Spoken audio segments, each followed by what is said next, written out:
Welcome to our 28th Satsang here at the Kriya Yoga School. Today, Wednesday, January 8th, 2025. We are joined by our Kriya Yoga School member, Veronica. How you doing today, Veronica? Wonderful. Namaste. Happy to be here. Namaste. Jai Babaji. Happy to be here, too.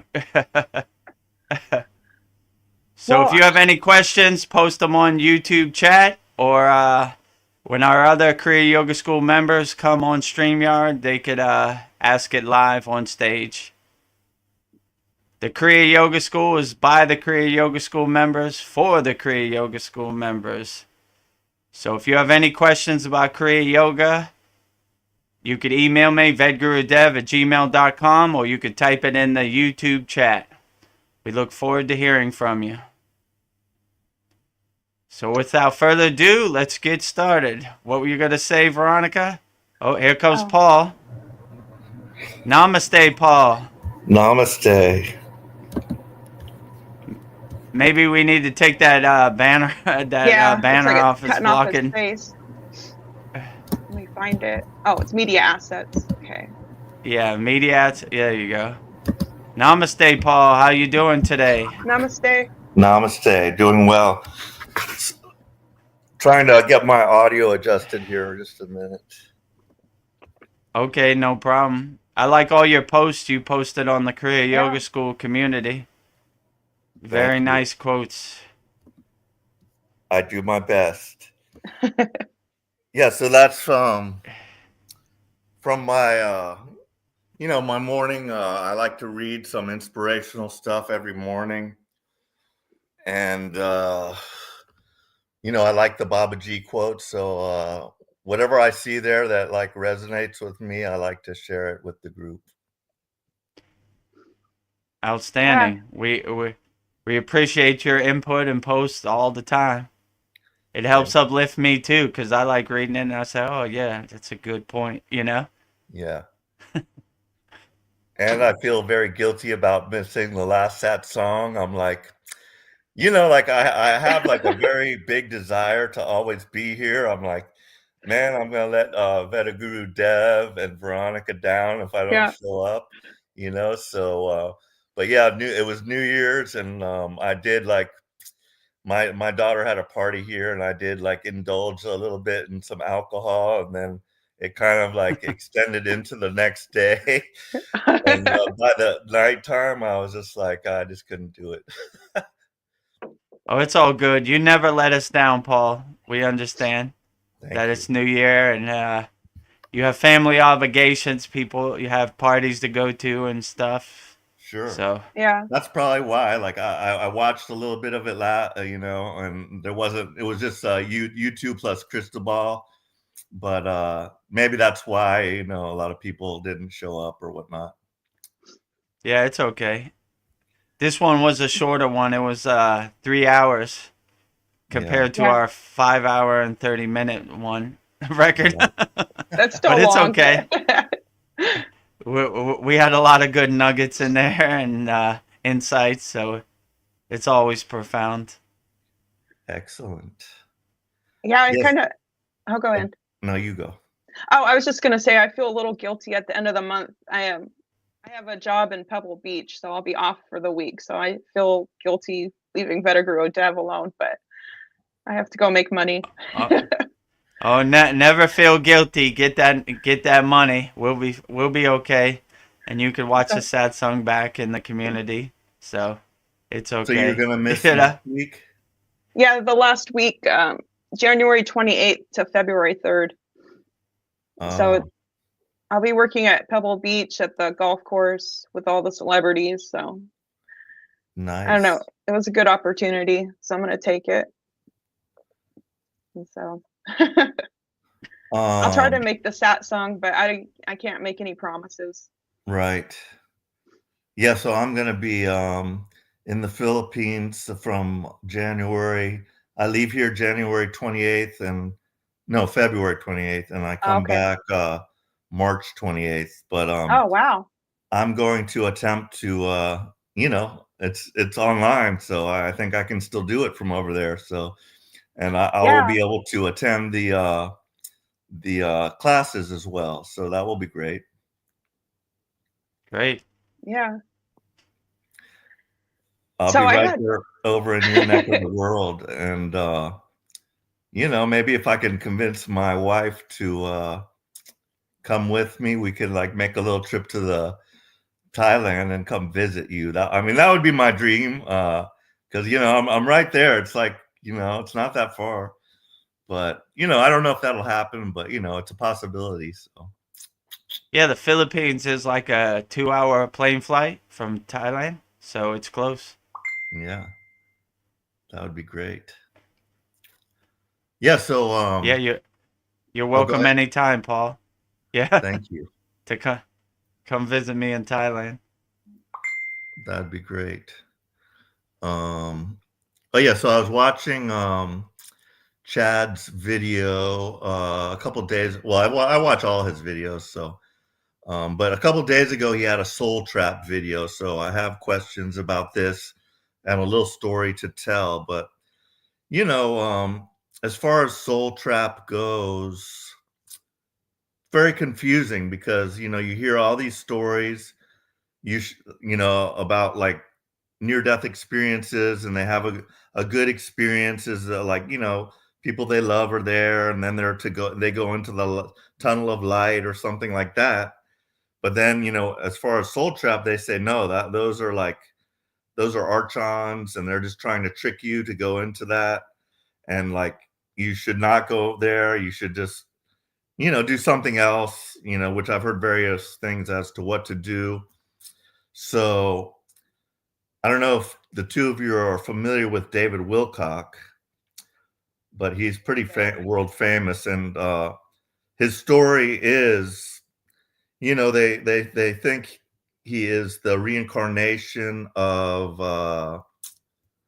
what is that guy, Edgar Casey. Yeah. So he was a famous psychic, and if you do look at the pictures of the two of them side by side, I mean it's almost identical. Like, so I would believe that, but and he also like channeled Archangel Michael. So he has all these uh he has like 7 books that he wrote, and it's all channelings from Archangel Michael.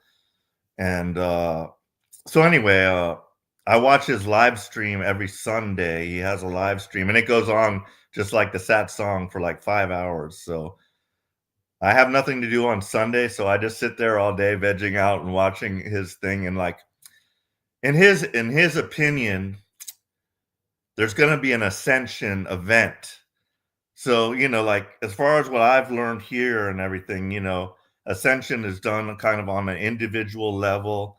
You raise your vibration, you do your practice, and eventually you get to the level, your kundalini rises, and eventually, you just keep getting to a higher level. But he's under the impression that there's going to be like a big event, like a solar flash, and that there's going to be like all of a sudden there's going to be like a consciousness arising of anybody who that hits is going to like get an epiphany, like, whoo, oh, so this is what this is all about, like something like that. And those that are like highest of the highest vibrational will be able to like move into like a higher dimensional frequency, and the people that are still like in materialism and stuff who knows what will happen to them, but they will go a different route, like a split of the timeline, something like that. But anyway, I like what he has to say, but I don't know about that event. Who knows what's going to happen. And it really doesn't affect me. As we all know, we just do our practice and not worry about it. But I do like to investigate these things. So anyway, so I was about the soul trap. I was like, it was a live stream, so I'm like, let me try to shoot him a question. I didn't do a super chat like I did with like Liz. I Yeah. got 2 good questions answered, and I got more for her. So I'm hoping Chad has her on again. But so I asked him the question about soul trap and his opinion of it, saying that I'd been, hearing a lot of soul trap videos and just very confusing. Do I go to the light? Do I not go to the light? Don't know what to do. And he's like of the opinion, yeah, Soul Trap is a bunch of bullshit, you know. He doesn't buy that at all. And so yeah, I mean, I kind of agree with that also. I mean, I do believe we do have to come back to Earth as like a learning ground. So, you know, there's kind of no option for us. We have to just keep coming until we've experienced everything we need to here to like evolve ourselves. So it's kind of like on a voluntary basis, I kind of think. But yeah, so what are y'all's thoughts about that? I think I want to teach myself how to astral travel, because there's like, it is a soul trap, it isn't, and there's a lot of conflicting beliefs, and I feel like I just want to find out for myself, because I can't trust what anybody says. So I have all the Robert Monroe CDs. I've gotten halfway through it, and I was thinking this year my goal would be to learn how to do that. So, or go as far as I can meditating, but I just I need to know myself. I just can't believe what anybody's saying, and I would like to know what this place is, if it is a soul trick, or if this is a learning school, if my soul just keeps evolving and evolving and I keep going as far as I can, but it's hard to know what the truth is unless I have direct experience with it. So I don't know, that's what I'm thinking. So, and I watched that video that Chad did with her, and one of my I posed a question. She could show us exactly what she does to astral travel. Yeah. So yeah, I feel like I just want to know. Yeah, I so don't that her video, you know, it's kind of grim, and like she said, you know, don't go into the light, don't believe it. And she said there was like, you know, like a Swiss cheese, there's like all these holes, and like you go into one of them holes and it's darkness, and like I'd be terrified to do that, you know. I just like died, don't know what the heck's going on, like, and here's like all these, you know, beautiful guides and stuff. They're saying, yeah, go to the light, and you know, I've heard everything is the light, and so that would be very terrifying, you know, to just do by yourself. All of a sudden, just no, I'm not going to go to the light. I'm just going to go into one of these cheese holes and go down that tube and like hope for the best. You know what I mean? I don't know if I could do that. Yeah. So that's kind of crazy. But Vetaguru Dev, what is your thoughts on Soul Trap and everything like that? Well, first, namaste, Brian. Namaste, Brian. We're talking about Paul wanted to talk about the Soul Trap video that Chad just posted. In my perception about the Soul Trap, whether it is or not, I just try to be the best person I can be, and whatever my soul tells me at the time, that's what I'll do. I just try to be the best person I can, and I think they can only trick you if you let them trick you. If a tree falls in the woods and you don't hear it, did it really fall? So I don't believe in horror movies, the devil, Soul Trap, any of this stuff. So it really doesn't affect me.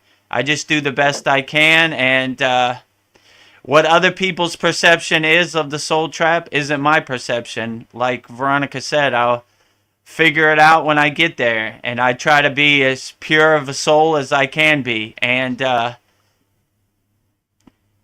follow my soul, and that would be my best advice. Like, you know, we'll see what happens when I get to that bridge, you know, like if you have a pure soul, I don't know, you can't really be tricked because you're coming from a place of purity.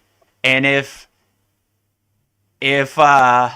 someone tries to trick a pure soul, that's their karma, not your karma, you know? So whatever, I don't know what'd you say, archons or yeah, devil or tricksters or aliens are out there.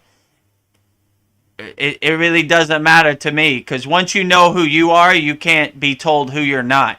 So you just follow your soul and follow your intuition, and just, you can never go wrong being a pure soul and helping people and living in peace and harmony. Like, if people want to trick you, that's their problem. But I choose not to play their game. Like, I just follow my soul, and if it feels bad, then it probably is bad. So I just do the best I can. But I don't really think about the soul trap too much, to be honest with you. Yeah. I just try to uplift my consciousness and my inner self as high as I can, and be the best person I can. And whatever journey this takes me on, then that's where I'll be, and I'll be the best person I can and try to radiate light as much as I can. So, but in my opinion, I would always go to the light. I wouldn't go to the darkness. Like, that just sounds opposite to me. You know, Right. I everything I do, I try to be the light in the darkness. You know, like they say in the Bible, yea, though I walk through the valley of death, I should fear no evil. So no matter how much darkness is around me, I'm always going to the light. And, you know, so I don't know. And That's my opinion, but yeah. That just made me think of something, and that something is, we're not supposed to dwell on the past or like worry about the future. So that's something in the true. future anyway. So, I'll worry about that when the time comes and I've left my body, and then I'll worry about that, right? Yeah, so like in yoga, they say we stay fixed in the present moment. The future is imagination, and the past is just memory. So we don't worry about any of that. We live in the present moment. So when that day comes, that would be the present moment, and I'll worry about it. But today, I'm trying to uplift myself as high as I can, and help as many people as I can, and be the best Kriya yogi I can. And I don't see how you could go wrong with that, in my opinion. Absolutely. So I did have one other question that I thought of for you, and like I kind of wanted to know, like, what were some of the most profound questions that you had for your guru, and like what his answers were, like, if you could think of any. I mean, basically, I basically had the same questions that you had, like questions on different techniques, like higher questions, like is Shiva the true God, and these type of stuff. And most of these Himalayan yogis, their answers are they say Mona is the best teacher, which means basically silence is the best teacher.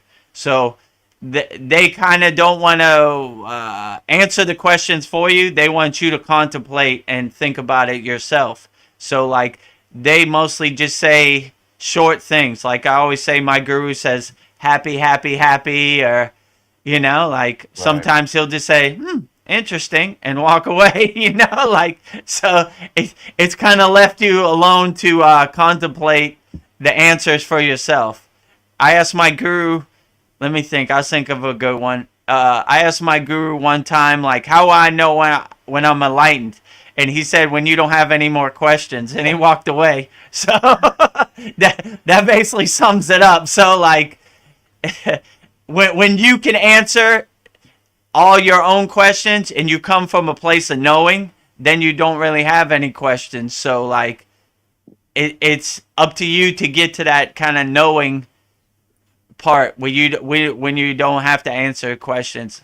But that's why I like the Satsang, because it's helpful. Because if you go to the Himalayan mountains, there's not many answers to questions. If you know, it's more Mona, it's more silence. It's the best teacher. That's what they would always say.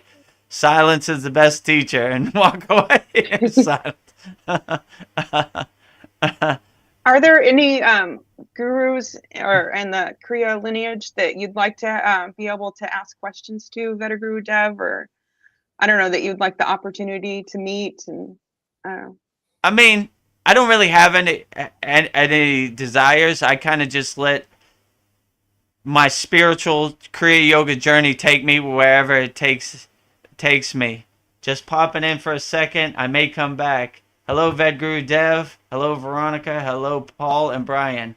Hello, Vanessa. Welcome to our Kriya Yoga Satsang. I mean, I would like to meet them all. Like, if they're in front of me, I would. I'm not gonna go to India and search for them, but Yeah. like, it would be interesting if, I don't know, Babaji showed up or Boganantar, but I'm not like asking for it. I'm just like, oh, look, magic, you know? Here's Archangel Michael, here's Boganantar, you know? Like, ooh, look, I mean, it's my lucky day, you know? Yeah.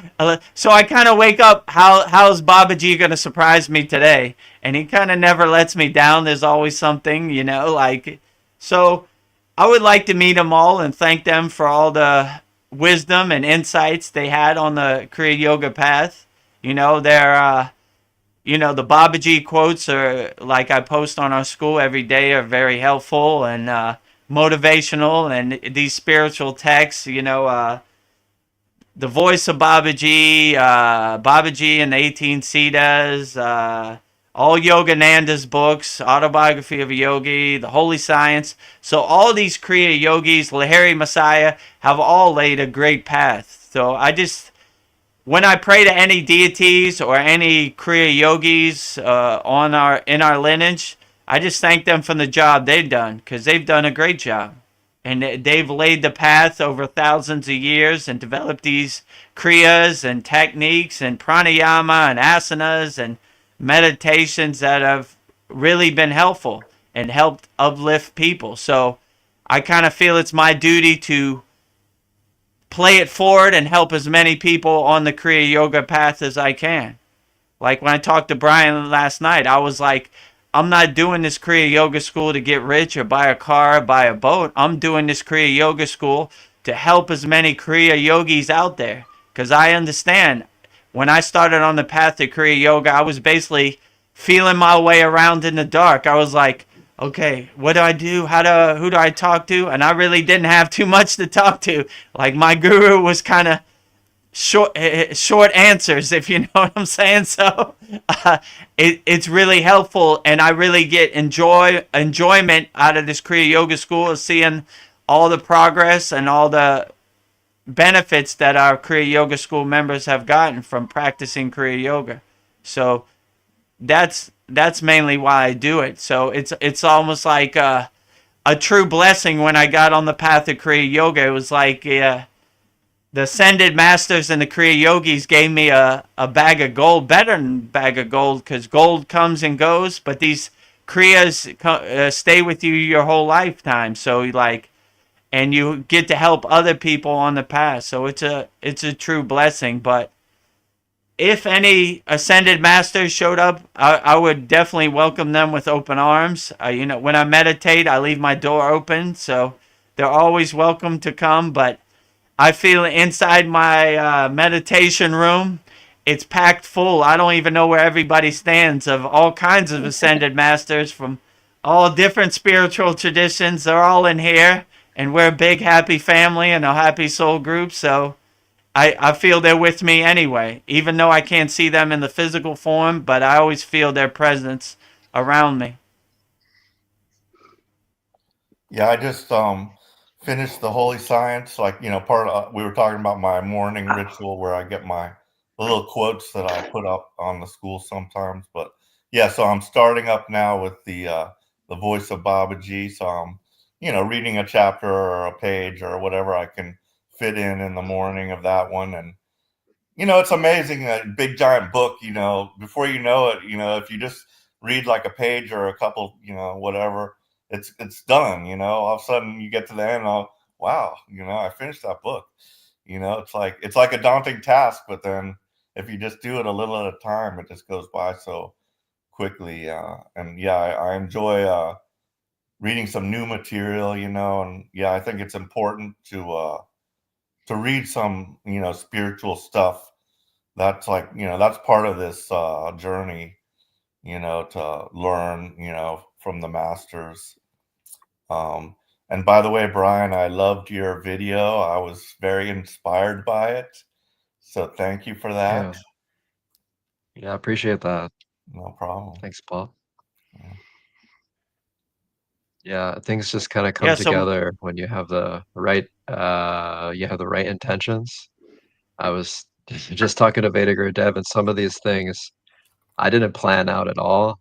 Like the syncing, like Vedic Dev just gave me some sections of the Satsang, and like everything was just as so. Like the video of the class were in like deep meditation, it looks like, and I didn't plan that. It's just and then Satsang, it's just, it's really conveying what's true about the school, basically in the video. And a lot of that, I think Babaji's guided me because I didn't plan it. I'm just doing my best. And yeah, it just kind of came together. So even in the satsang part of that video, I think that time it must have been windy or something, and the fire is like so huge. And so if Vinegar Dev, you would have taken a satsang where like it was raining or something, it would have been like, oh, that's a weak fire. But there's like huge fire. And so like even I generated that image of that yogi. It took a while to get that. On the mountain, and I'm like, hey, wait a second.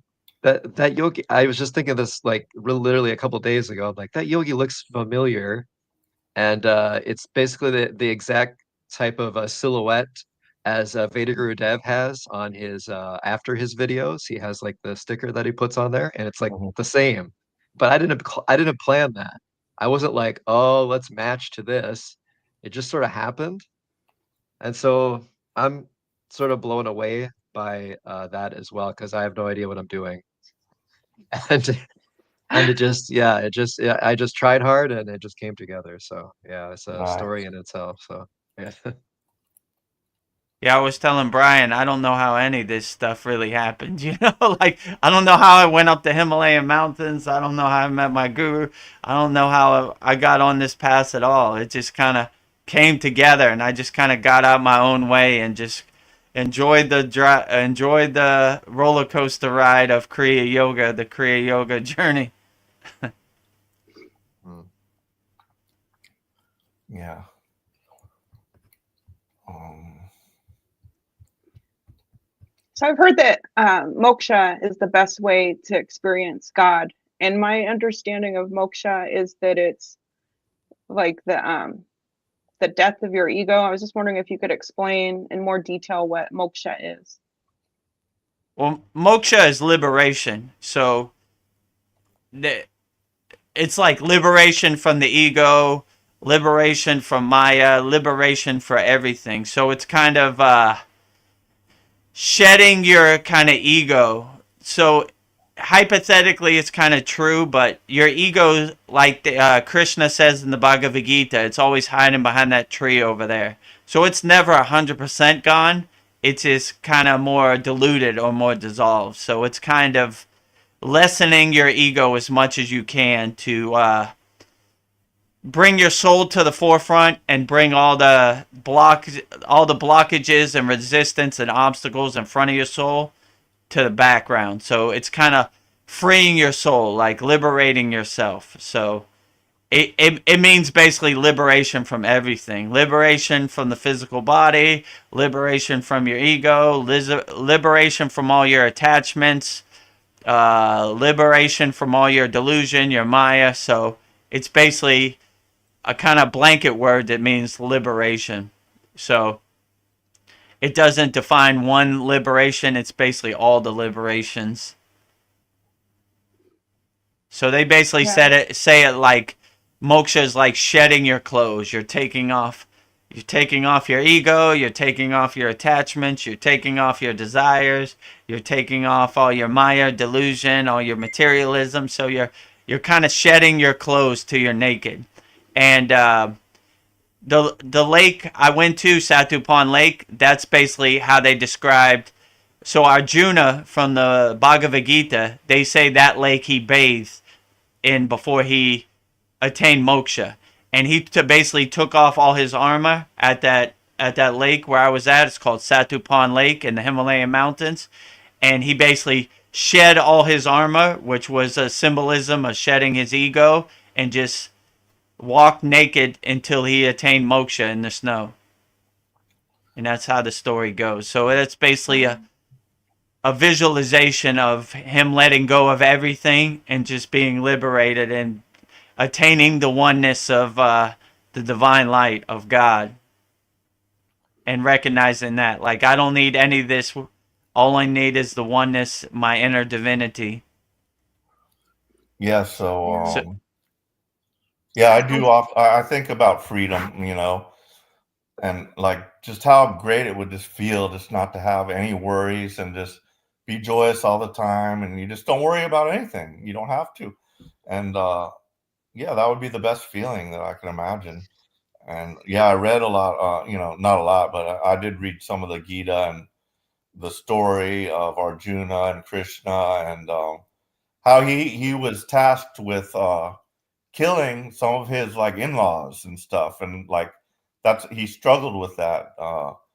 But God's, I guess God, Krishna told him, I don't know, you don't have to worry about that because one, it's all illusion, and you're not really killing anybody. But I can't remember exactly what the moral of that was. But it was a very good story. yeah, I think Krishna said it was his duty to, Yeah. his karma to fulfill. But yeah, that's a good book because it's basically like Arjuna asking questions to the incarnation of God. So, and Krishna had some good answers. Yeah. And I like what he said the most in the book. He talks about yoga, but he doesn't talk about it in the Western sense like asanas and postures. He talks about yoga, the supreme science, as more detachment, meditation, pranayama, this type of stuff. Bhakti, definitely bhakti, So, yeah, there's some good insights in that book. Yeah, it's good to use different words because we don't have that great of words in English, or if we have words in English, it already connects to some other sort of ideology. Since, like when you say freedom, I'm American, so I think like we're the best country in the world and we're free, you know? So so that's what that's connected to in my mind. So when you say moksha or something like that, or like a Nanda, it's like a greater spiritual freedom that I feel, with that word. And it doesn't the word freedom, anything is wrong with it. It's just we use these words too much, right, in our vocabulary and about like more mundane things, important but more mundane compared to the higher spiritual levels. And so, yeah, I think it's good that we have these other words that we can connect to because they're all describing the same thing, basically, is we want to be liberated, and that the Babaji invocation mantra, that's basically what that's about. So if you want to experience or try to channel the energy of moksha, then try to learn that mantra and try to, and any mantra is the same, really. Every mantra is trying to, that's the goal. It's not a mental thing. It's like I need to learn this. It's a moksha thing. I want to release this, right? I want to release everything. So I have direct connection with God. So that's what all the mantras are for, I feel anyways. Vetterguru Dev, Whitney Cutshaw has a question that she wants to know, what is this stream about exactly? If you could answer that. So this stream is our Kriya Yoga School Satsang. So our Kriya Yoga School is kriyayogamasterclass.com. And we just come in here and share and uplift each other and kind of hang out and talk about everything. So it doesn't really have any exact meaning. It's just whatever you want to talk about, whatever questions you have. It's a Kriya Yoga School community, so we talk about everything. Sometimes we talk about drones over New Jersey, and sometimes we talk about deeper subjects like moksha and inner self. So we're an open book here at the Kriya Yoga School. So whatever question you have, type it into the YouTube chat. And just a community uplifting each other, helping people out with their questions on the path. And what I want to talk about with Veronica right now is the fires in California that I just heard about it through social media or something, that Palisades had like some big fires and there's no water in the fire hydrants. And are you anywhere near there? Is that I am endangering you? Huh? 6 hours away from it. It is not affecting me. So that's I'm like Upper California. That's Lower California. Okay. Yeah. But Yeah. So before I got on the phone, before I got on the Satsang, my brother lives in Santa Monica, and I asked him about it. So he literally lives a mile down the street from that. Oh, So wow. he said, yeah, he said most of the places in Malibu have already burned down, like all the famous landmarks. And you know, Lake Shrine, Yogananda's place is in Pacific Palisades. So I asked him, is it still there? He says he doesn't know because they have it blocked off. Man. So hopefully Babaji takes care of Lake Shrine, the mecca for Kriya yogis in California.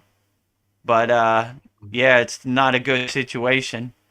Yeah. He said, what did he tell me? He said that so that's like a rich area, you know, Malibu, like the movie stars live on the ocean there. So he said in Pacific Palisades it was a traffic block and all these Mercedes were in the street and the fire trucks couldn't get through. So they took a bulldozer and just destroyed all those cars to make a path for the fire truck. I told him to send me a picture. So yeah, it's a difficult situation, and that happens all the time in like this area. You know, like lightning strikes or there's some fire, and it hasn't rained in like 6 months, so it's a difficult situation. But my brother lives right across from the Santa Monica Pier, so it's not there yet, but it's pretty close, like a mile down the street on what do they call that? PCH, Pacific Coast Highway. Yeah. Or it could have been a directed energy weapon. But who knows? yeah, I lived there in San Diego for a while. You know, my ship was based there, so I'm a little familiar with that part, the bottom part of California. And I went to Long Beach when I first reported to my ship.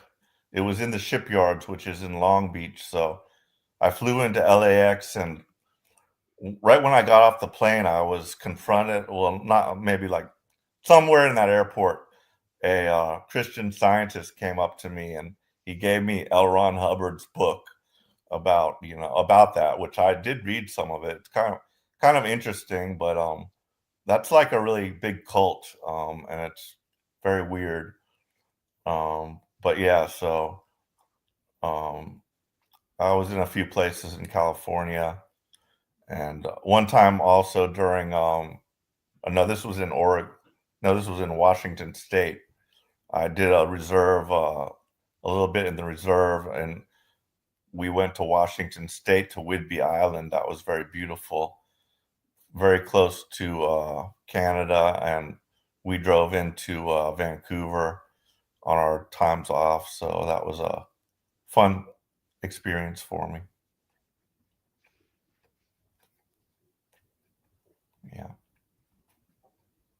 Yeah. So when you were explaining what the song was about, Whitney, she said nice, super interesting. And then Thank you, Whitney. Then we have another person watching, Sandy. She says, good evening, beautiful souls. Happy New Year. Good evening, Sandy. Happy New Year, 2025. Andromeda, which I think is Mariana. Yes. Happy New Year, Sandy, 2025. Happy New Year, Mariana, and Whitney, everybody on the YouTube chat. So I just saw something interesting. I don't know if you know anything about this, Vedaguru Dev.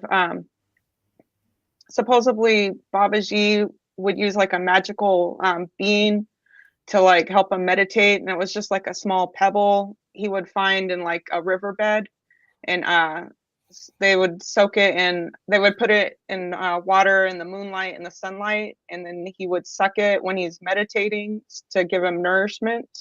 So you could like meditate for hours upon hours. Have you heard of anybody doing that? Somebody said that Babaji did this. Yeah, it was like he'd find like a small pebble, and he would to like create saliva so he could like meditate. So because you're not going to be able to eat or drink anything for hours, maybe days. So it was like a small pebble that basically, I guess he would suck on it to like help him go into deep meditation. I mean, I would say in my perception, Babaji is beyond these little hacks or tricks, you know. Yeah. Like, That's like what I'm asking. I can't envision Babaji sucking on a pebble to meditate more. Yeah. He's already in Kriya Yoga. The first technique you learn is called Sudhi, which is detaching, letting go. So you wouldn't need anything to get you to a higher connection at a certain point. So an enlightened being, ascended master like Babaji, wouldn't need any kind of hacks or anything to get him in that state. He's just in the highest state of samadhi 24 hours a day. He's radiating samadhi. So it's almost like a pebble or something would distract him off his state, because he wouldn't need anything to help him get in meditation, because he's walking meditation. He's a walking temple. So like when people say these kind of stories, it doesn't, how can I say, it doesn't sound right to me, because like my perception of Babaji is like he's beyond all these kind of lower techniques. Like he's already ascended way past that, right? So even in the beginning, he was probably already so far down the path that he just needed some help from a couple ascended masters, Agastya, Boganantar, but like I can't envision Babaji sucking on a pedal to meditate harder. I don't know. It's a funny story, but like yeah, you know, like even my perception now is kind of like Babaji laughing at that story, like you know, like you know, I can't even see in my stage me sucking on a pebble to meditate more. It just it defeats the purpose. It's more of a distraction than going inside you as you and uplifting yourself. So you would reach, once you reach like a higher state of consciousness or inner self, you wouldn't need these kind of hacks. Like even now, like right now, I don't need Sudhi to go into meditation. It's almost like instant, right? So you wouldn't try to take yourself out of meditation to go back into meditation, if you know what I'm saying. Yeah. So like all these techniques are trying to get you in meditation. And the next question would be like, once I get to that state, I have a pebble in my mouth. What do I do with the pebble? Do I spit it out? Yeah. Because these techniques are trying to get you to the state. Once you're in the state, you gotta get rid of you gotta let go of the technique, or you gotta. What do you do? Spit the pebble out? Like, okay, I'm here. Like, it's so small. If you did swallow it, it'd be fine. But yeah, now that I think about it, it's ridiculous. They have a lot of stuff I've seen recently, a lot of different YouTube videos. You know, you can animate things so easily now. And I haven't watched them, but I've seen different videos talking about Babaji. And I'm just immediately like, nah, you don't get it. Yeah, that's So what I even say, even like- I don't even watch the video. I'm just nope. You know, I see the thumbnail. And yeah, when so I Veronica think, said about the pebble, I was like, I don't think so. You know, that doesn't sound like something Babaji would do, or even Yeah, entertain it's for a half silly. a second. You know? Yeah, it's Yeah, silly because thought I'd go to the if you source. if you actually do this, you know that the more you do it, the less it's about the technique and the more it is Right. just about, you know, purely connecting with God. So it's silly to think Babaji needs this pebble to, you know, get to that state, because the more advanced you are, the less you do. The less you're gonna Right. be concerned about techniques, the less you're gonna want to talk about techniques, the less you're gonna want to learn more techniques. You don't need techniques. The reason for the technique is to get you to that state. So if you're already at that state, like Vedaguru said, he's completely self-realized. He is like the incarnation of God, you could say. He's channeling all of God, all of Shiva. He's the avatar of Shiva. So it's absurd to say that he needs to use this pebble, because he can literally, he's a walking he's a walking realization of God. So he doesn't need to do True. anything. He doesn't even need to go into full lotus. He's walking, he's in that state all the time. So Maybe yeah, this I was would True. say before like he ascended. I don't know. It was just a story. but I would say that all this, most of what you see, rightly so, because it's a ego world, is just projection. So I like discern like clearly that's just, you know, projection of people. They're trying to look like they're sophisticated in yoga and that they know about this secret story about Babaji, and how they can Mm, be more, seem more important to the world, and I know the secret technique of the pebble. And but mm. if you can just see through that, it's ridiculous. So yeah, I'll in my send you opinion. the video, Vedaguru Dev. You can tell me what you think. All right, post it on our school Yeah. community so I could see it. But yeah, that was my first intuition. Like Babaji doesn't need. He's a walking fountainhead, a pointer of the highest samadhi. So he doesn't need anything to get him in samadhi. He is samadhi. He is samadhi. So like, yeah. So I mean, even me at my stage, I wouldn't put a pebble in my mouth. And these are little, I don't know. Like Brian said, a lot of people try to say like you should do this or you should do that, and when you just step back from the TV and you kind of look how ridiculous it is, like like I don't know, like that wouldn't help.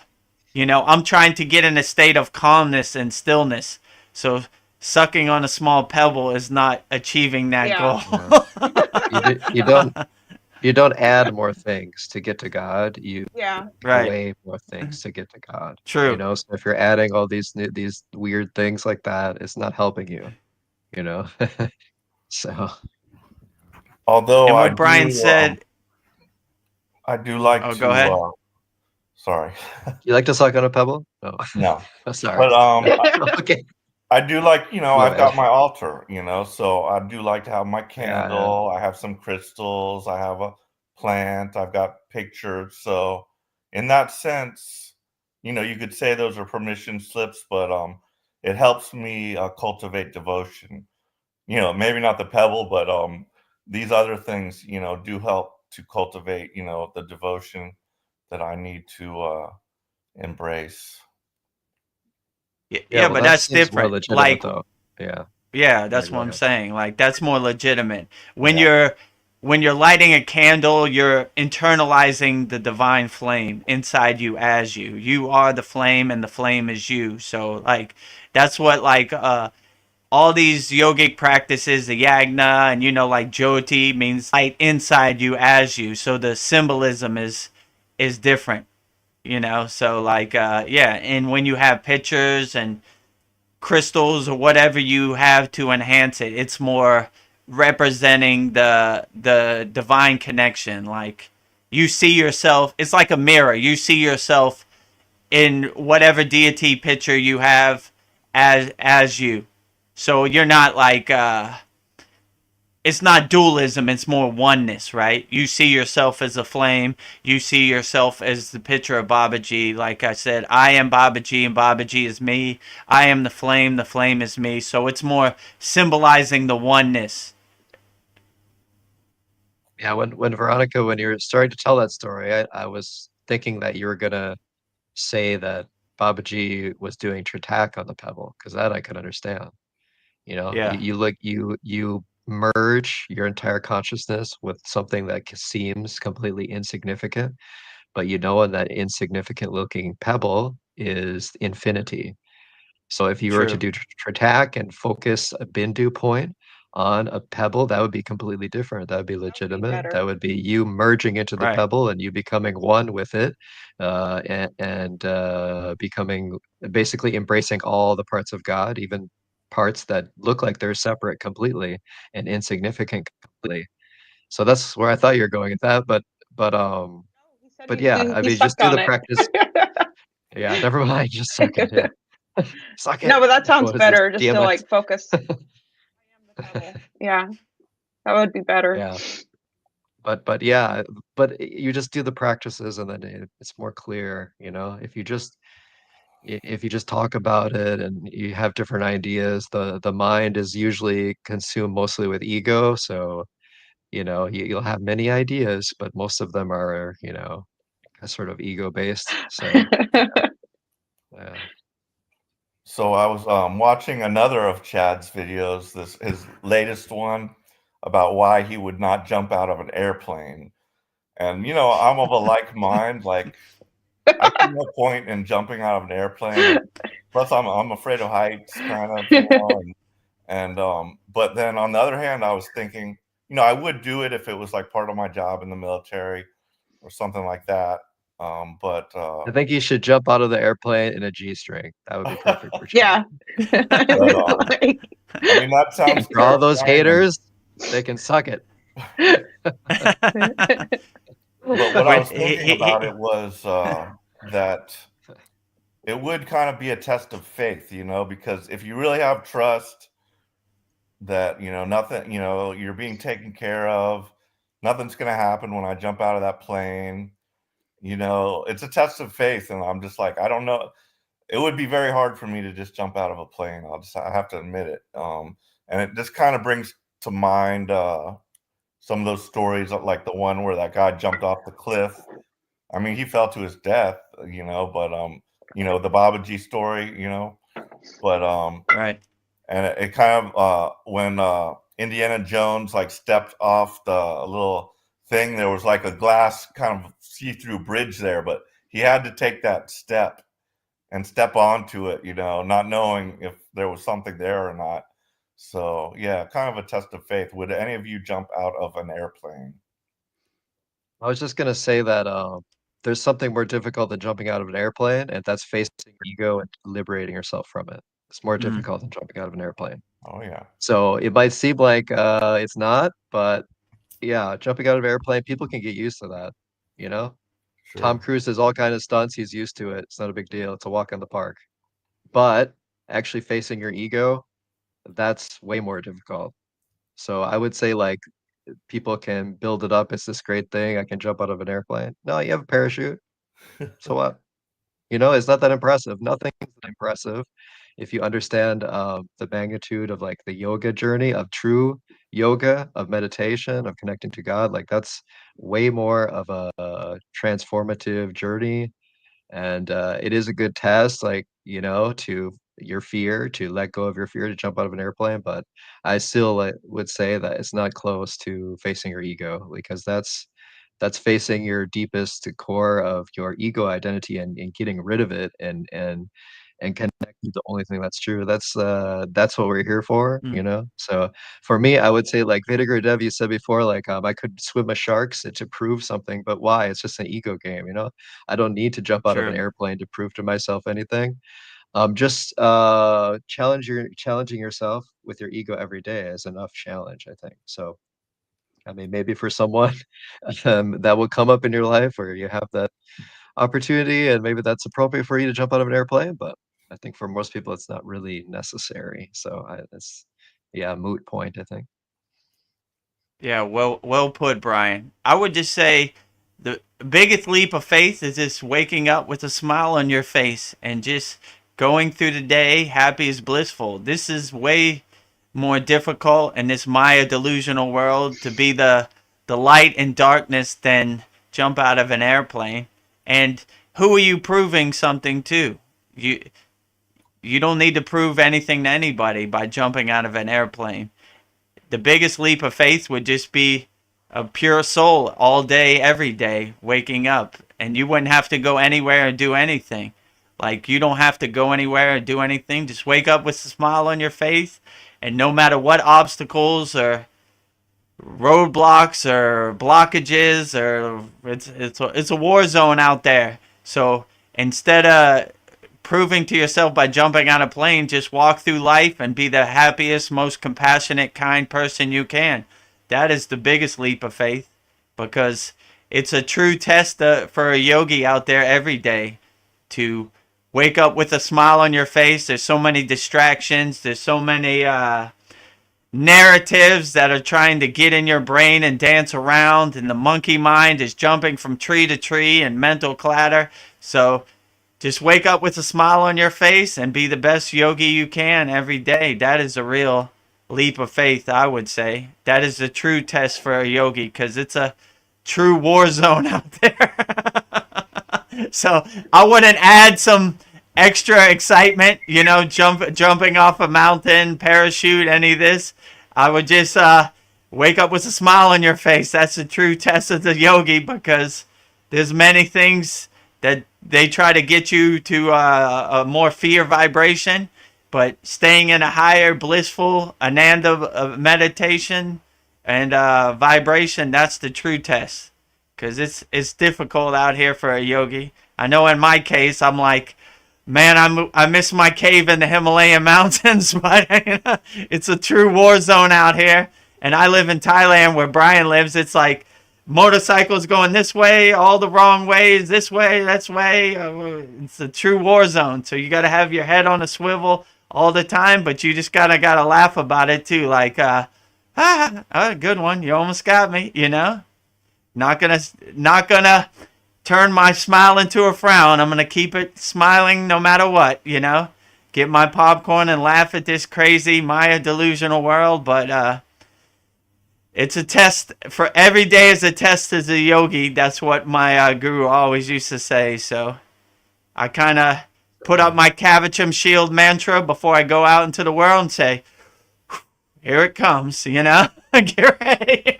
But I'm not going to let it break my smile or my happiness or my love or compassion. I'm just going to be the best yogi I can be, whatever happens in the external Maya delusional world. And you realize you can't control it anyway. So it's going to be what it's going to be.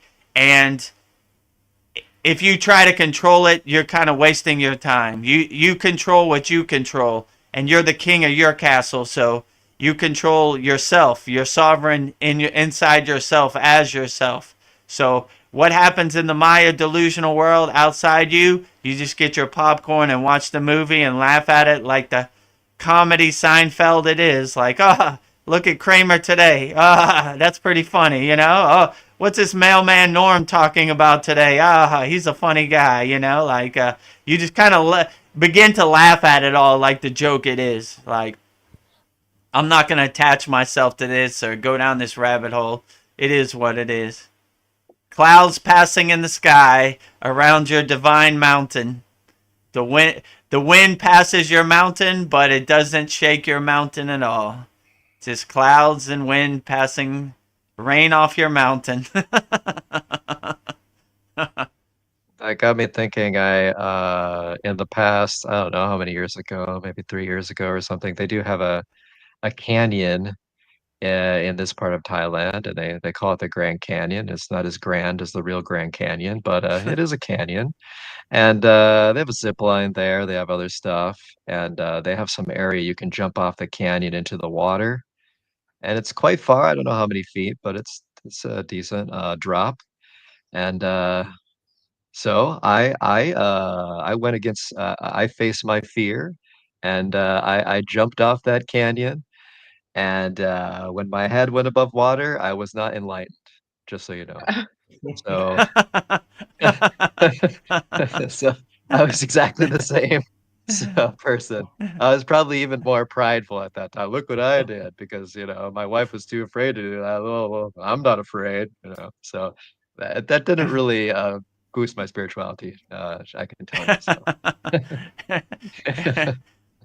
Yeah. Yeah, true. when you swim with sharks, you're not more enlightened. You're just bloody and need to go to the hospital. Yeah. I found out later people have died there as well. So I Oh, was like, yeah, that's pretty Oh, stupid actually. But yeah, so note to self, don't need to do that again. But anyways.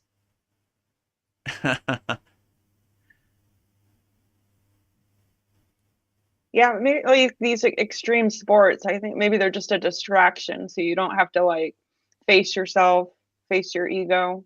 I don't know. Yeah, you're Like, becoming your ego even more, you know, like yes, look yeah, what I can do, right? Like look what I can achieve, you know. I guess at some level, maybe you want to prove to yourself that you're great, but I don't know. The greatness should be like inside, not outside, you know? true. It's like the greatness that's the real greatness, it's not loud. It's not like, hey, look at me. Check that out. You see that move? It's like it's completely quiet. You can't hear it. You can't perceive it. That's like deep meditation. That's the power. That's the real greatness. So if they're trying to flaunt themselves and show their skills that much, it's kind of, yeah, I don't know. I mean, if you play a sport and, you know, that gets you in a good present state, that's okay. But yeah, so I think a lot of these are just ego plays, a lot of these sports, and yeah. yeah, so the competition, you know, like I since I started meditating more and doing the practices, I'm a lot less competitive, right? Because competition is like you're playing into the ego of separation completely, you know? And like if you watch a game and you're rooting for one team, you're always in an ego state because you're like saying, I want this result, not this result. And you're just Mm, separating yourself the entire time, you know, as opposed to maybe like you're just watching a sport for fun and you don't care who wins. And you're just like, oh, this is interesting. And this is that's cool how they can move like that. And then you can actually be in present state and be in peace. But like when you're trying to project something like will some team to win, you're on their side or whatever, and that's when you like get lost in the ego. So Yeah. like I used to like identify, you know, with my teams from well, mostly like the Minnesota basketball team, the Timberwolves, right? And I would say we won. And then Yeah. after I started doing yoga, I said the Timberwolves won to my wife, and she's like, "What do you mean we?" I'm like, "No." Hey. So, so I just so it just sort of like clicked like yeah, that's their game and it's fun to watch sometimes, but it's you know, it's an ego thing, you know, and I don't need to like attach myself to that, you know. So yeah. I was just Yeah, and thinking. you begin to realize like happiness is inside you as you.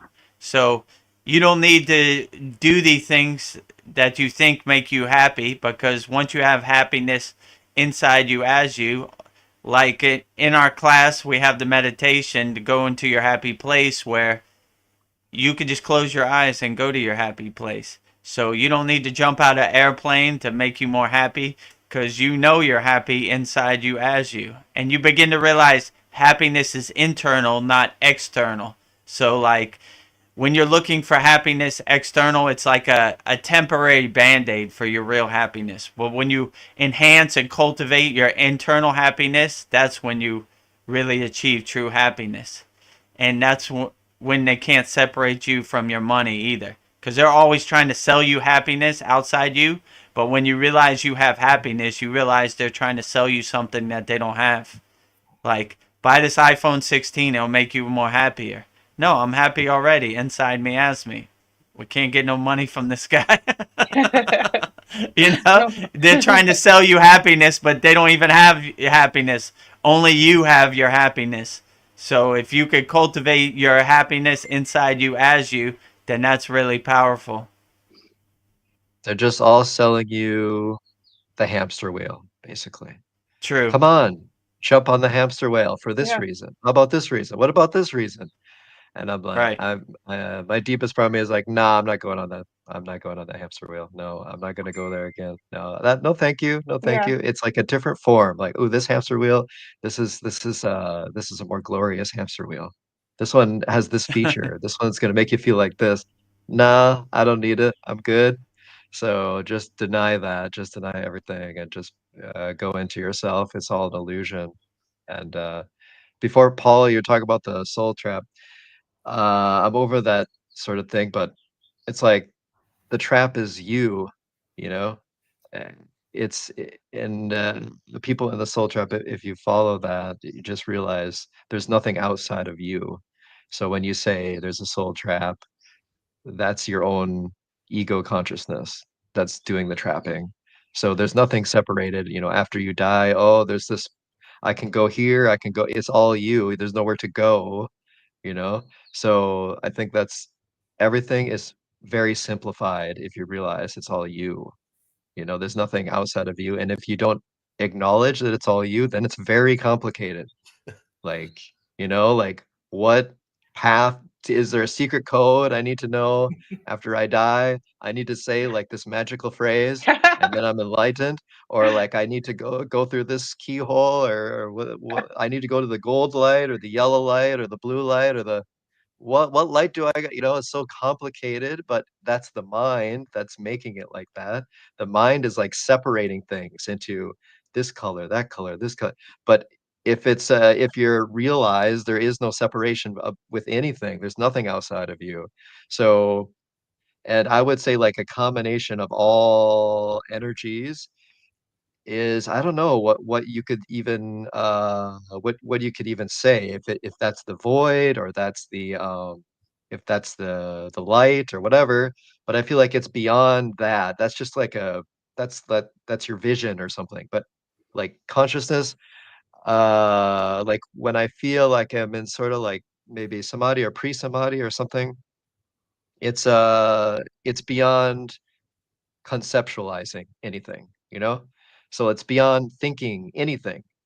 So even to think like white light or the darkness, like it's beyond that, so like once you get beyond your mind, I can't even explain this because I'm using my mind now, but once you get beyond your mind, then you will understand. Like it's just that's the mind thinking, that's the mind separating, that's the mind individualizing consciousness in an illusionary way. So if you just let that go and just let's just do more work and connect to God more, then it's just much more simple. It doesn't need to be complicated. And the people that keep talking about the soul trap, they're making it way too complicated. It's like, and I think their egos are doing it because they don't want to face their ego. You know, the ego can hide in the soul trap community, and it can hide in all sort of spiritual communities, and it likes to do that, right? Because it's a very good cover for it, right? If the ego can see, it can get people to believe that this is spirituality and this is liberation when it's the exact opposite, that's the perfect Mm. situation for the ego, right? So that's where it can thrive, is when you think you're liberated, but you actually are not at all liberated, right? Because it doesn't matter what your mental fixation is, if it's soul trap, if it's another religion or whatever, another dogma, um, it doesn't matter.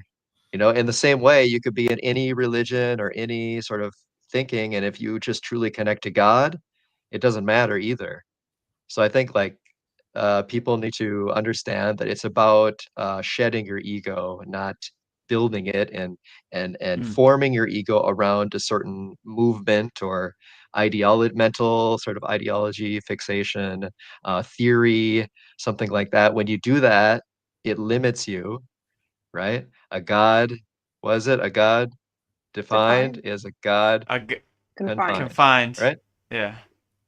Right. So what you said, what your Veda Guru Dev said, and your guru, it's like, yeah, that's true. So the mind, I think if everyone knows your limitation of the mind, like your mind is not everything. You don't need to believe everything that goes through your head, and the thoughts that go through your head. You can just view them from a deeper space. And then you don't need to Mm. get lost and think you are this great person or this horrible person or this whatever person or what, And then if you can let go of that, it's just it's a breath of fresh air, you don't have any pressure anymore. Because like, oh, I have to build myself up as this great person, or I did so many good things or whatever. Like it's all an ego story. If you can just let go of the story, then it's like so simple. so simple it'll just shatter your mind because there's nothing to think about anymore, you know. So Well said, sir. You're wise that was the beyond your rant. years. No, I'm not that young.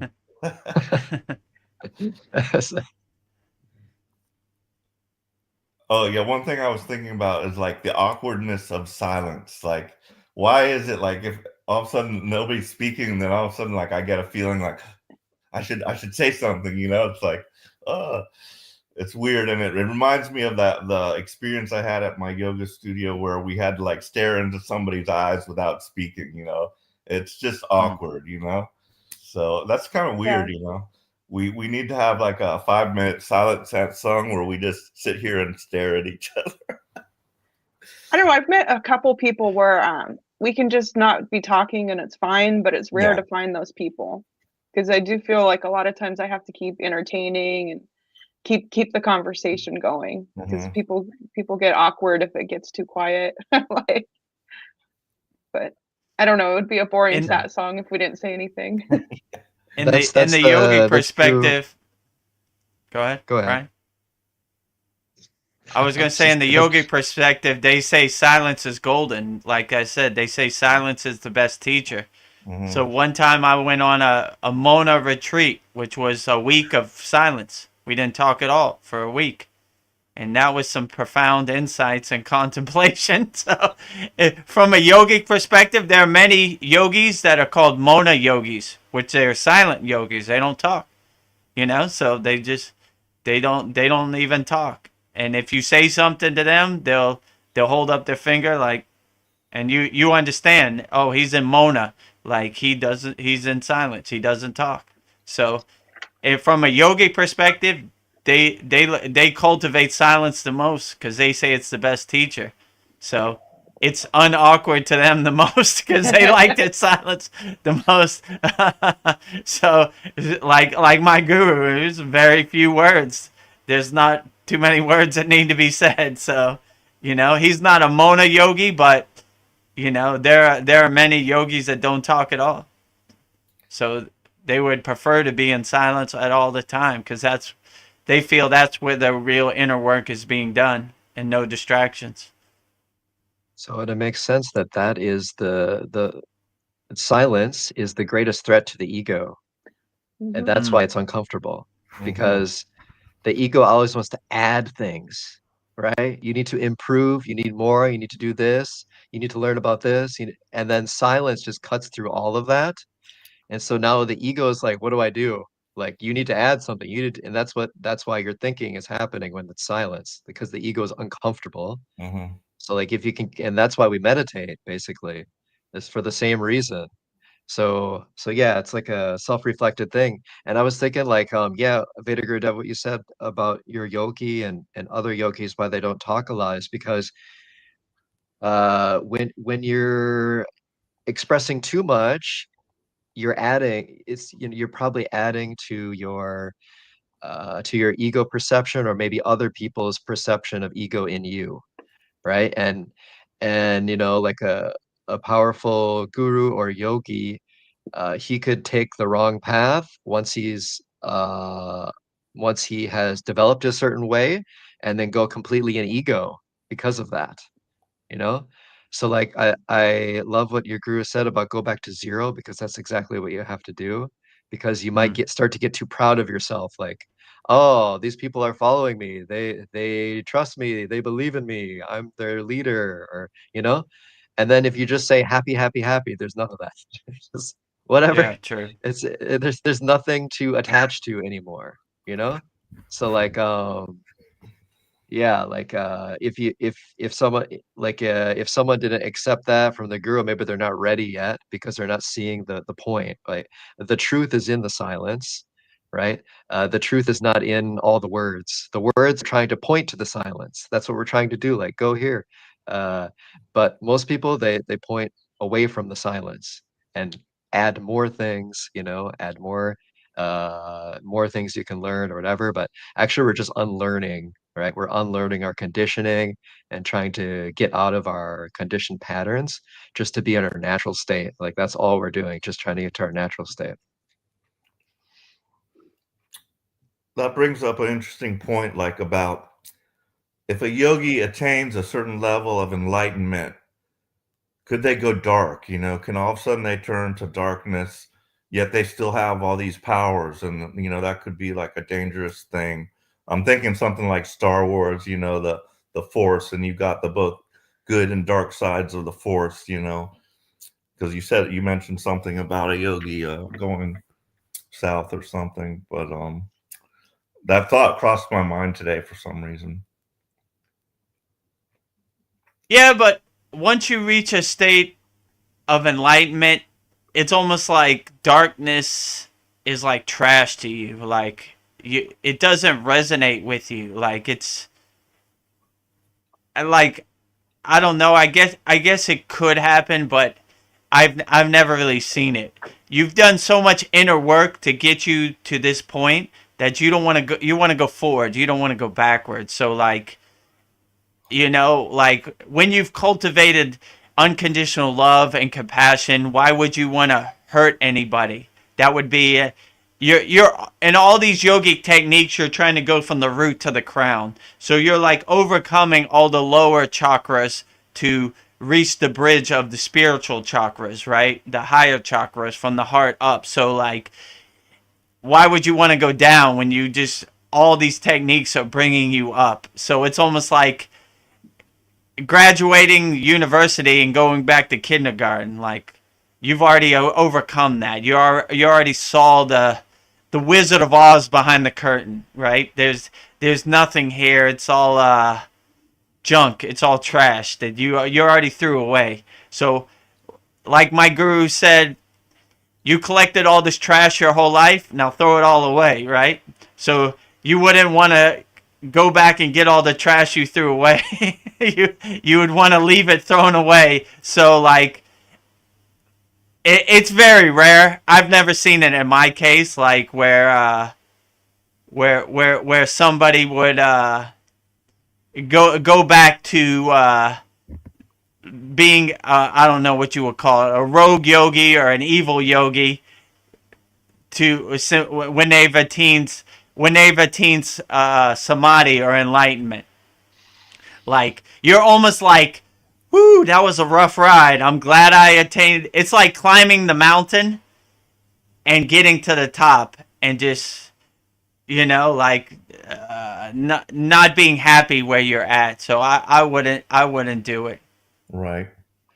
I would It say makes that me think like, if that happened, like I think there was like Osho or something like Chad talked about before, and I would say if that Right. did happen, the yogi is probably more of a poser and he's not as enlightened as he makes himself out to be, right? So anyone can call themselves a guru. It's just a word, you know? So, but if you are a guru in not just in word, but in form, a true form of pointer towards God, then that's not going to happen because I mean, I'm not developed much, but I can already feel like once I meditate more and do more, if I go off the path even a little bit, I'm reminded immediately and I feel like Mm, I feel horrible. Yeah, I don't want to step back down into the mud, where I came right. from. True. I want to, like what Veda Guru Dev said, I want to keep going. So there's less you're feeling things more, you're facing your ego more, and so it's like it's more likely that you're going to keep going away from ego once you get to that point, I think. But yeah, there's all kinds of posers out there, so you never know, like what they're projecting unless you are actually them, so or you have good discernment, right, and you can know about them. But yeah, I would say like there's very little motivation to go back once you get to a certain threshold of like Veda Mm, Gurdev mentioned about samadhi. Like, I don't know if I could say I've been in samadhi, but I've been in meditation, and that's like the ultimate peace. So if you feel that ultimate peace, and ultimate fulfillment of your life and your expression, then how could you want to get away from that? And so Many people are trying to find that, and then they try to find it through ego ways, and they get stuck, and it's like a loop. But once you actually find that, you don't want to let go of with that. So I feel like once you get to that certain threshold of samadhi, you're probably not going to come back. And if you, let's say for some reason you did, I think you would probably like lose a lot of your power, you know, your spiritual power, because your spiritual power comes in that place of peace. It doesn't come from, you know, a place of evil, you know. So when people talk about the dark side and evil, like and they make it seem like it's powerful, it's not powerful at all, you know. Mm. And so but that's kind of how we make it seem, like duality. There's good and bad, the good side, the bad side. It's a difficult fight, but these are just sides of ego. But the actual side above them that gives source to both of these sides of duality, nothing can touch that. So if you touch that in samadhi or whatever, there's no threat to anything. And evil is even more weak than the good side of ego, you know, the side of ego that still wants to get something but doesn't want to hurt anyone. You know, it wants to make a name for itself, but it wants to do good things. Like that's a good part of the ego, or you could say. But the evil part is very weak. And the evil part, it basically needs to leech off of people because it doesn't have any source of energy itself. And so there's no power in black magic, really. I'm sorry to break it to you. There's no power. If you're using black magic, you're just a leech. You don't have any energy that you can cultivate in yourself, and so you try to suck it from other people. That's all, Mm. you know, black magic or dark magic. That's all it is. It's very, very, very weak. So yeah, don't think that black magic is don't be intimidated by anything like that. Like if you're connected to Babaji or Ganesha or something, that's real power, and real power comes in peace. It doesn't come in evil, you know. True. Yeah, Yeah. just Well put. it just made me like when I was thinking about the devil and like how did the devil come into being? Like was he once a good person, you know, a good person, and he achieved like enlightenment and then became somewhat disillusioned, or was that a choice? Did God like, you know, at the moment of creation, and God like said, okay, we need somebody to play the dark part or something, you know? So that's just kind of where my line of thought was on the whether a yogi can go bad and how the devil came to exist and things like that, you know, of that nature. But I liked what you had to say about that, Brian. I think it's a manifestation of our ego when we think about the devil, you know. It's just, and we always think of it, you know, hell is lower than us and God is higher, right? But ultimately it's just states of ego, I think, you know. And so if you look at the devil or Satan or whatever you want to perceive as that, and many religions do, it's like you in your current state, you're beyond that. That's complete weakness and complete disillusion, basically. That's like the manifestation of complete illusion, I would say, and Mhm. complete blindness of true reality, because that's all God is. It's just reality. So yeah. Yeah. Well put. Yeah, so we're expecting a winter storm here in Dallas, more of the weird weather. We might get snowfall tomorrow, and Oh wow. don't know if I'll be heading into work or not. Just depends Mm. on the road conditions. But you know, it's fairly unusual for us to get snow here. But yeah, got fires going Mm. on out in California, snow here. You guys are just in paradise out there in Thailand. It's starting to be more polluted here now, though, already. Usually Mm. Yeah. usually it's towards March, but it's already I have some app on my phone that shows me the pollution levels. It's already in the orange. So after the orange is the red, and after the red is the purple. When it gets into the purple, you better get out because it's very, very bad. So I thought I would be good if I, you know, just left in March, but yeah, it's already pretty bad. So There's also that weird fog that's floating around mm, various parts of the country. You know, they say it's an unusual fog and it'll produce some kind of gross stuff on the water, or and it didn't act like normal fog when it hit your windshield. It didn't like water vapor. It was like, and people were getting sick. It's kind of weird. Yeah, kind of heard about that, but Yeah. I have nothing. I have no Yeah. idea. Probably aliens. So, Probably. I'll just default to aliens. I think it's going to be a crazy year. I don't know. Yeah. Yeah, buckle up. Yeah, buckle up. So everyone, I need to leave and go to some dentist appointment. So hope you have a good rest of the satsang. And if you're still on here, if your Okay. satsang goes 5 or 6 hours, maybe I'll be Might back. see you. But yeah, but Okay, great Brian. connecting with y'all again. Yeah, great connecting with you. Have a great day. Thanks for Have a good everything. All day. right, you too. Great Thanks. seeing you. Have a good one. Bye-bye. See ya. Okay, do we have any YouTube chat questions? They're just all We've been- saying good evening, and I don't know, they're having a private conversation. But we have in the YouTube chat? yeah. We're talking about well, I can read them. Mariana was saying when we were talking about the blue beam, yeah, that's how they burn out Jasper in Alberta. Yeah, direct energy weapons is a real thing, and Jasper was a land grab for sure. And maybe even smart 15-minute cities, maybe in Maui. It was very strange fire. And Sandy came on. And Namaste, Sandy.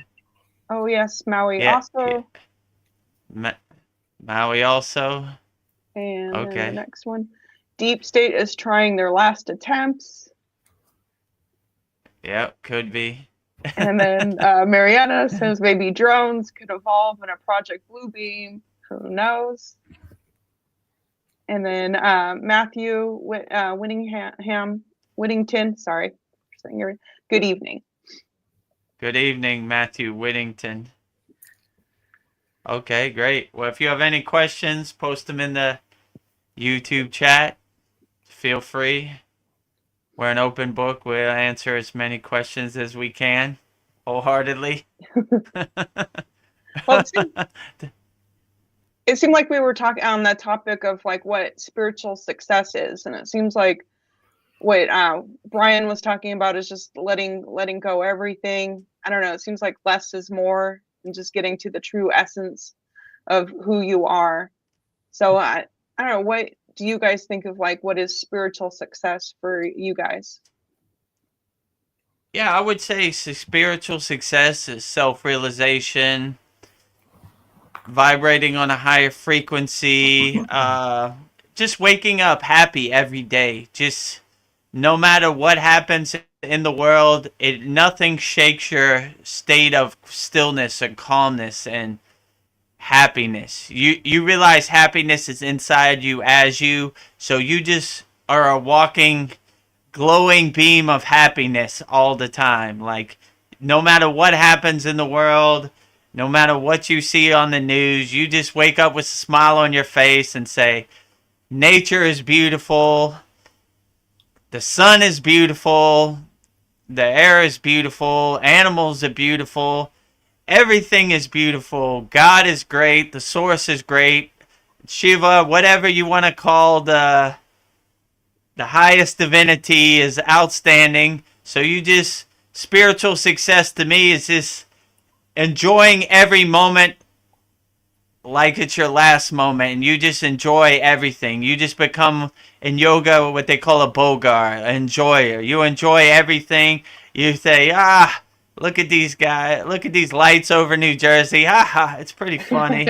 But it doesn't affect me in the present moment. So it's a cool ghost story for the TV, like Iron Man flying through the sky. I never seen him, but it's a cool ghost story, but I can't verify it. So I live in the present moment, and I try to be as happy as I can in the present moment and not let any of these subconscious messages get under my skin. And I don't want to go down any of these rabbit holes.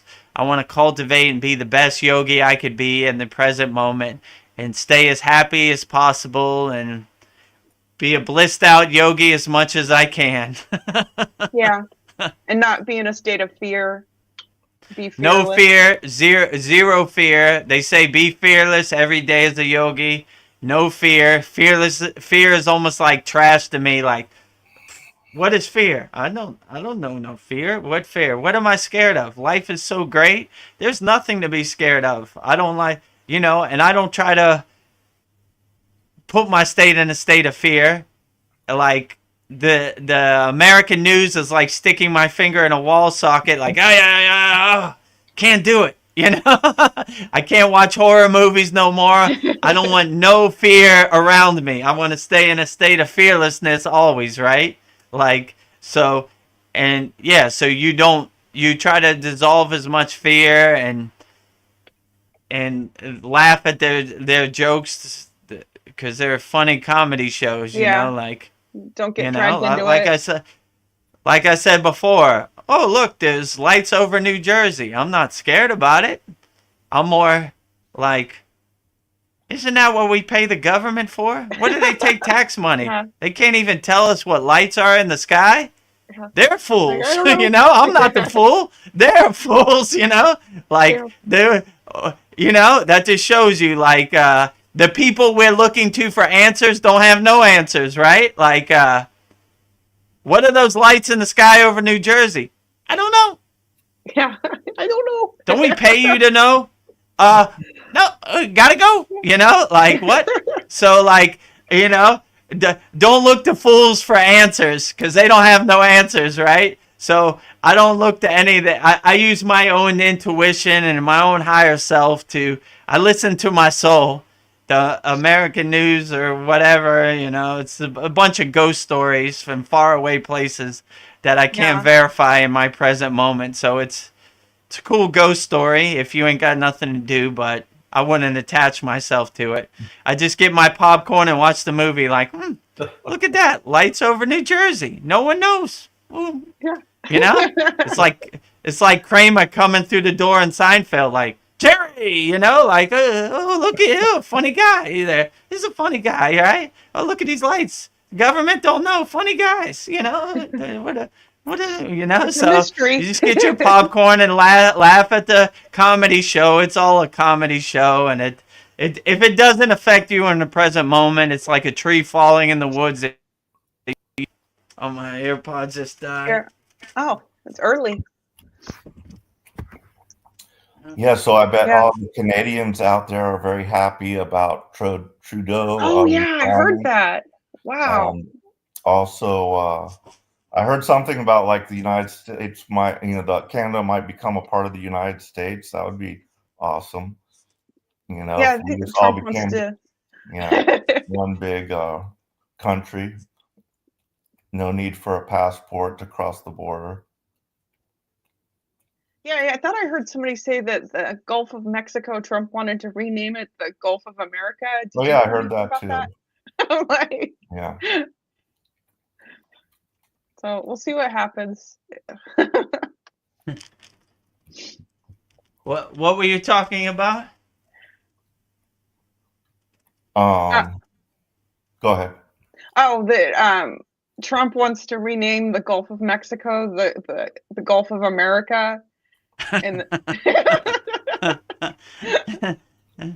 about the Trudeau resignation also, and possibly Canada becoming a part of the United States. So Trudeau is the president of Canada, right? Minister, what do they call him in Canada? I think it's prime minister. And he doesn't want to be the prime minister no more, right? Right.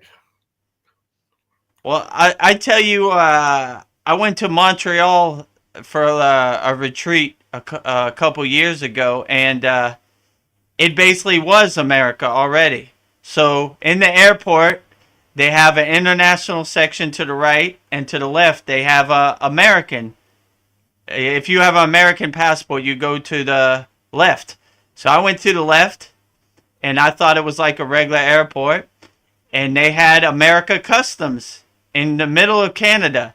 And they said, when they scanned my passport, they said, "Welcome to America." I said, "What?"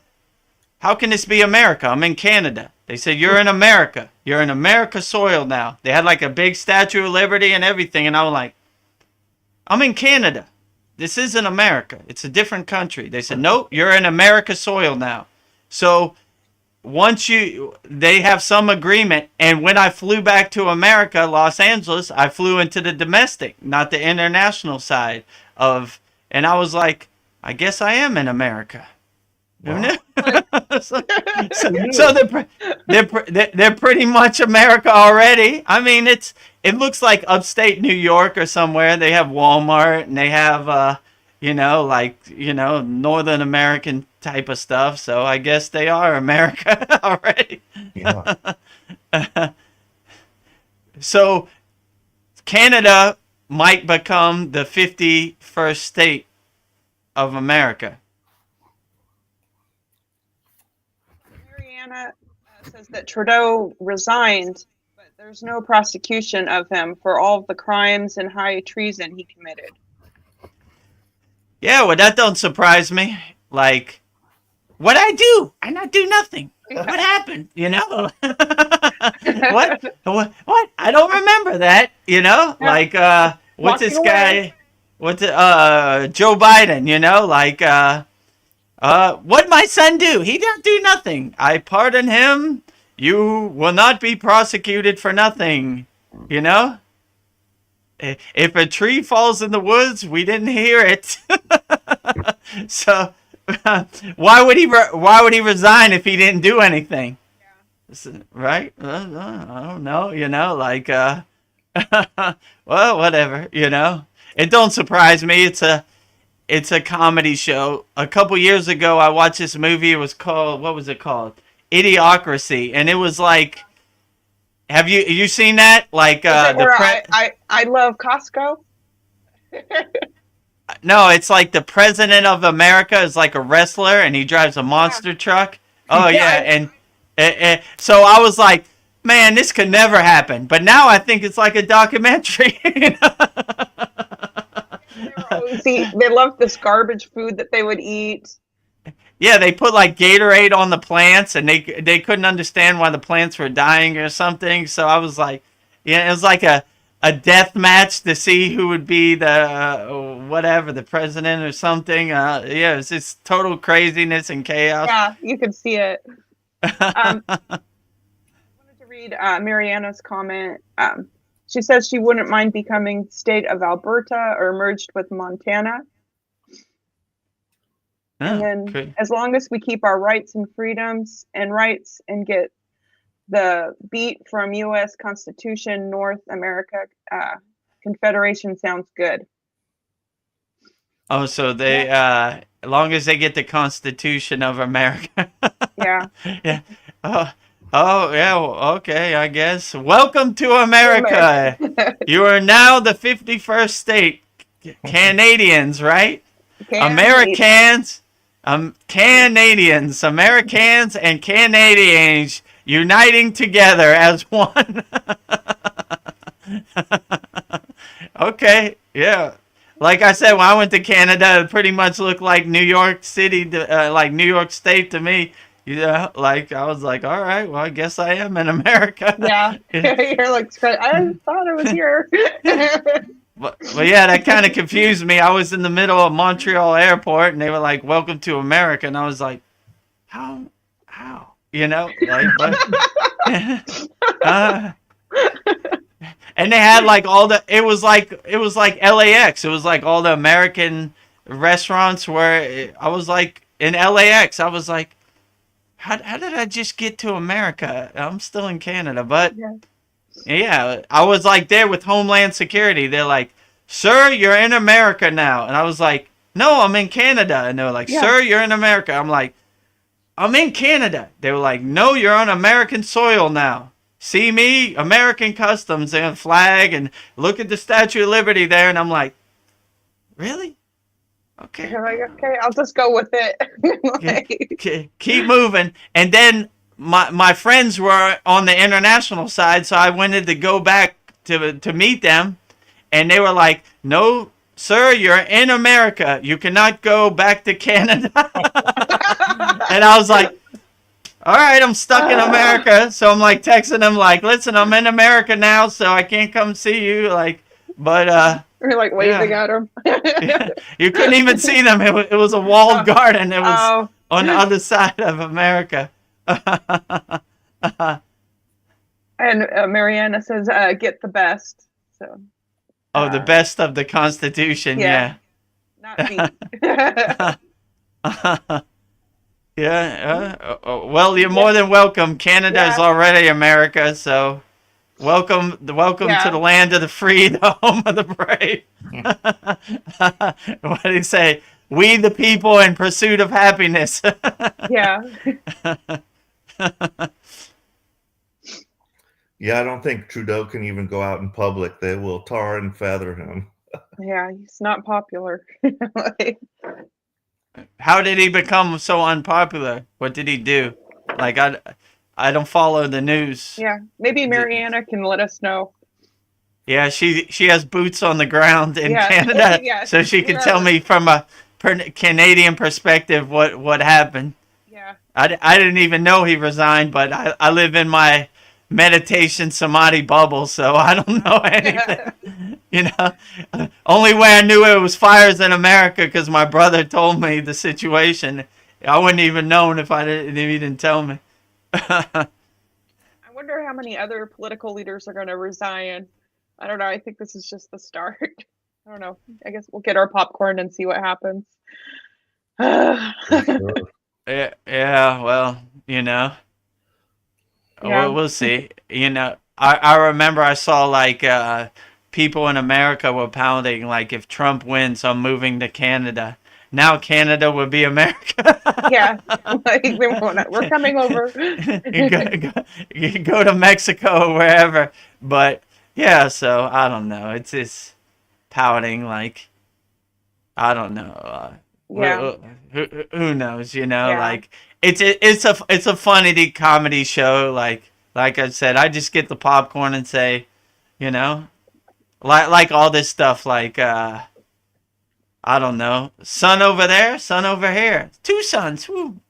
Who knew? You know, interesting. Let me go outside. I only see one sun, but could be. I don't know. You know, but you begin to realize all these projections and all this stuff really doesn't affect you in the present moment.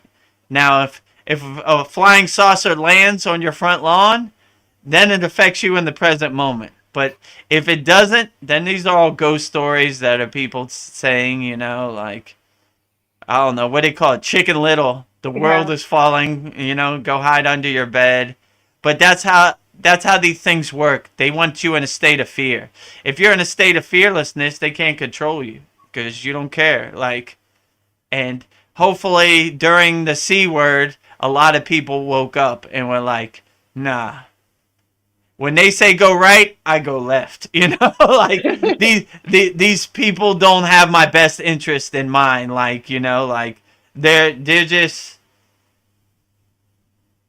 sending my tax dollars to a faraway place so they could steal it. I mean, if they send my tax dollars down the street, then you could drive there and verify it. We use your tax dollars feeding the homeless in Sacramento, California. All right, let me go see. Wait a minute. Don't check. You know? Yeah, how they there if you sent it? Oh, well, we got to send it to some faraway place. We sent your money to Greenland. They need freedom. You're like, what? You know? Because who's going to get on a plane to Greenland or Ukraine or wherever and verify? Nobody. So that's their playbook, you know. Separate you from your money, get you in a state of fear so they could buy a boat, whatever. You know? No thanks. You know? I just had a funny thought. I'm just looking at Babaji, and if he's like 2 years ahead, I wonder if he's just like bored. So bored. I already know. They're all... I kind of have that perception too. Like Babaji is like, you stupid idiots, what are you doing? You know, like wasting your time on nothingness. You know, so yeah, boring. You know, boring. You know, yeah, shooting each other. hurting each other, talking bad about each other, fighting each other. Boring. Haven't you learned anything over the last 2,000 years? Yeah. Boring. Yeah. Wake up, dummies. Wake up. Haven't we been here before? Right. Like, It's a new year. We're not going to do the same things we did last year. Haven't you learned anything from the reincarnation? yeah. Pivot and change course. What you did last year is not working this year. Change course. Be the better person you can be. Yeah. I don't know. You can see everybody going to a tailspin. Like, I know. Speaking of that, if you want to change course and change directions, free 7-day trial at the Kriya Yoga School. We'd love to have you. We're uplifting each other. We're helping all each other in the new year. So no pressure. Try it out. Yeah. We have a beautiful community where we uplift each other and talk to each other. And we have a sanctuary from the crazy Maya, a delusional world out here. We have a nice bubble and walled garden where we could all uplift each other. So love to have you. Anybody who's watching this, kriyayogamasterclass.com. So is Brian's new video on the public website? Yeah, it's on the About Us page on the Kriya Yoga School, but it's public, so everybody can see it. Okay. So anybody that goes to kriyayogamasterclass.com forwards to the About Us page on the school. So they would see Brian's video first on the About Us page. Yeah, that was very motivational. I really loved it. It was beautiful. Yeah, it's great. Yeah, I've been making it a point to like meditate every day. And I've been noticing that I feel really calm throughout the day. And I don't know, people like go out of their way to help me. Like if I'm working on a project, they're like, let me help you. And I have no idea if I'm meditating right. I just kind of like give myself 10 minutes to like be quiet and just breathe in and out. So I don't know, I must be doing something right because it seems like I'm calmer and happier and people seem to want to be around me. And like, if I'm doing a project, they'll like come and help me. Like the other day, I don't know, for some reason, I'm always given like the hard projects at work. It's usually the vegan dishes. And I was making vegan croquettes. It's basically like risotto rice with seitan mixed in, and then you put it into little balls. So I had to do 600 of them. And the dishwasher was like, let me help you make those. And then another girl was like, let me help you ball these up. But it's like people are going out of their way to help me. And it's only just because I've been meditating every day. So I'm just wondering, like, maybe my energy's changed and people like want to help me or be around me. But I thought that was interesting just by like spending 10 minutes every morning and just like putting myself into a calm state. So I don't know if I don't know. I thought it was kind of crazy how that works out. Yeah, I do Yes. that. Go ahead, Paul. Yeah, I do that as well. My morning sadhana. And usually it's at least 30 minutes, maybe more, depending on if I'm rushed that day or not. But and how early I get up. But I would like to get up earlier. To start getting up earlier and going to bed a little earlier. But like it reflected in my day today. Like today, I was a pincushion. I had to get a shot in my eye. Then after that, I had to go to the VA medical center to get blood drawn for physical. And but I was still in a good mood. And like I enjoy interacting with the people and just just being around people and chatting with the nurses and the doctor. And so yeah, there's a huge wait for the to get your blood drawn, because there's no appointment. You just show up. There's millions of people there. And I'm also I've been trying to get a new drug for my eye, and they've been like giving me a lot of problems with that. So they have an advocate there that if you have problems, you go to the advocate and they try to, you know, put an expedite on your case. So I was able to just go over there, like check myself into the blood drawing. Then I went to the advocate. But, you know, in my mind, when I do that, because I have a number, you know, and if they call my number and I'm not there, that stresses me out. I'm like, but the guy said, you know, it's probably a long wait, so you probably have time. But I was still kind of a little stressed out, but I'm like, no, I'm not going to let this stress me out, you know. Even if I do miss it, I'll just get back in line. I'll have to be here longer, but no problem. But as it turned out, I got back there and like they were calling like the number right before me. So like I walked right back in there like at the perfect time where I was able to get everything I needed to do done, you know, perfectly. And I didn't have to just sit there waiting for a long time. So like that worked out very nicely. And getting ready to go on this trip, and I needed a suitcase, and I found a suitcase. And my next door neighbor, you know, had thrown one out, and it was perfectly fine. There was nothing wrong with it. And I'm like, oh, I think I see all these things as signs. They're like, oh, you need a vacation here. You know, here's a suitcase for you. You know, that's like a blessing. You know, like a positive sign. And weirdly, that happened to me before on my previous trip. I found another suitcase. So yeah, just everything went perfectly, you know, and you know, the shots aren't as bad as it sounds. You get used to it. So just take everything in stride. Yeah, that's cool. Yeah, the suitcases are expensive. That's nice that they were just given to you. Yeah. And you think that's because you've been doing your Kriya yoga practice and meditating every day, that like things are just happening for you?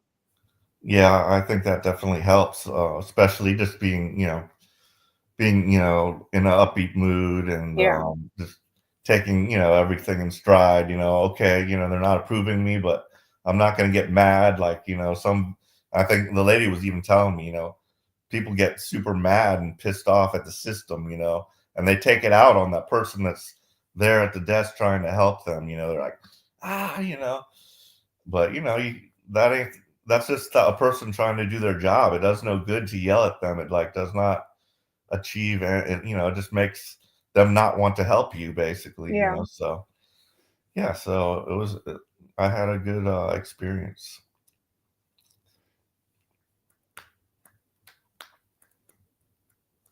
What were you going to say, Vitaguru Dev, about meditation? It seemed like you were going to say something. I don't know. Yeah, when you meditate and you cultivate like a inner state of calmness, your aura, you start to radiate like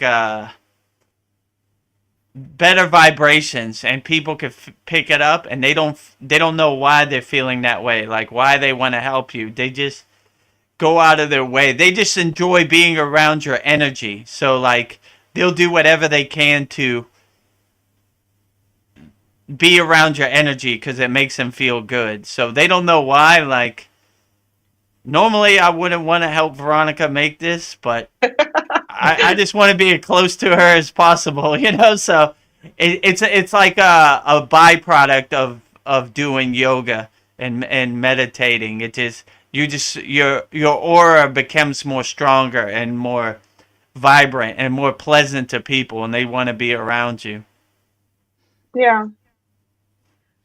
Yeah, there was this guy that he was like, I want to start this cooking YouTube channel, and he was just like, you seem like you know what you're doing. Do you have any tips? And I was just like, well, just set up your station, you know, just like mise en place. And he's like, what's mise en place? I'm like, well, it's a French culinary term. It's basically just have everything in order where you're cooking. And I was telling him I'd like to be able to work at home and just do my artwork. And he's like, well, I can set up an LLC for you. And I don't know, we decided to like trade like our, you know, talents, but I don't know. It just seems like doors are opening up, but I don't know. It is crazy how like the red carpet's just like rolled out for you. So Yeah. Every day's a new adventure. Every day's a new adventure. I wake Yeah. up every day like, how's Baba G gonna surprise me today? Yeah. You know, Yeah, get it's out of that. always something. Yeah. I don't know. It's so easy to like be, that state of fear and like just give up. But I don't know. I feel like I'm just braver and just like, well, what's the worst that's going to happen? Just like face the day and just see what happens. So, Yeah.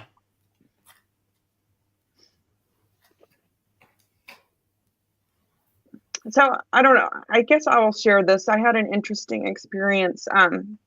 So I like to meditate in the bathroom, and I decided to. So I set up my, so I'll play like singing bowl meditation music, and I had Mm. it was like a 2-hour playlist, and they go through all the chakras singing bowls. So I did Mm. that, and then I light my candle and I put it at the end of the bathtub so I have something to look at. So I don't know why I did this, but I decided to open up all my 7 chakras and go through all the bija sounds. But Mm. I decided to do it in order. Lum, sum, rum, yum, hum. I don't know. I just went through the whole thing, but I had one hand where each chakra was, but Mm. I would just hold my finger how I went through all 7, and I didn't do like 16 rotations of like, yum. So it took a lot of concentration, and I just went through the whole thing, and then I'm listening to the singing bowl music, and then even to hold my concentration more, I was envisioning each flower, the color, how many petals. And it took me a long time to get through it. And when I was halfway mid through it, I felt like this vibration at the base at my root. Mm. And just so I wouldn't like pay attention to it, I just kept focusing on what I was doing because I was afraid I was going to lose it. But I felt the vibration like moving up me. But it was like really strong at the root, but it just got a little bit lighter as it went through my crown. But and then after I was done, I just laid in the bathtub and just like I don't know, just laid there. And I just did it again a couple days ago, and I was able to like recreate it. But I don't know, it felt good. I don't know if that's why people are like drawn to me too, but right now, but I don't know. I was just thinking because I was able to like just concentrate so hard. I was able to do it, but I wasn't even like setting out to make anything happen. So I think this is like this. Yeah, I don't know. I just thought I would share that. I don't know. I feel weird telling you guys about this, but I don't know. I thought it was Oh, that's interesting. great. Yeah. It kind of sounds like Kundalini rising in a way, So, what do you Yeah, think about the Guru Dev? and I was thinking, I was visualizing this picture, and I was actually like seeing it in my mind, each of the flowers opening up and the colors. So I thought that was interesting too. I was trying to like put as much detail in it, so I wasn't like, oh, look at this thing happening to me. I was just trying to give, I don't know. I guess like when you do Vetaguru Dev, it's like detach, let go. So I was just trying to put as much detail into it. So yeah, I guess that was like a meditation. And opening up all the chakras. Do you do it in like the bathtub? Yeah, I do it in the bathtub because it's dark and nobody will distract me. And I don't know, I feel like water holds memory, so it's like water works well with me. So that's what, I don't know, seems to work well when I do my meditation. But then I get up early at 3:00 in the morning and I'll meditate when nobody's up too. So Well, that's the best time. yeah. But yeah, I also do it in the bathtub.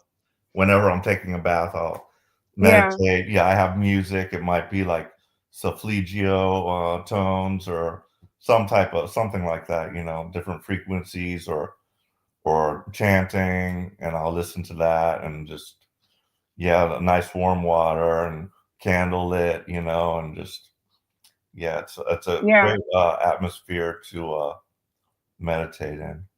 Yeah, and I thought maybe it was the singing bowl music that was making the vibration in the water, but it was like inside. It was inside of me. I felt like the vibration, like the base, the root, just moving up, and it was like really gentle.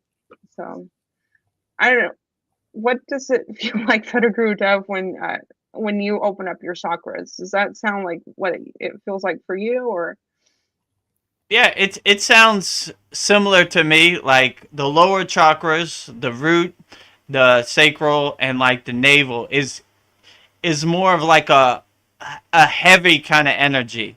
But when it crosses over the heart chakra, the anahata, it's more like a subtle light kind of energy, like Yeah. a divine kind of energy coming up. So yeah, these bija mantras and these techniques we have in our Kriya Yoga School are very powerful, and they work, and it's surprising. Like I remember when I started doing these techniques, I was like, no way this is gonna work. This don't work, and it's surprising. It does work, Yeah. you know. Like Yeah. so.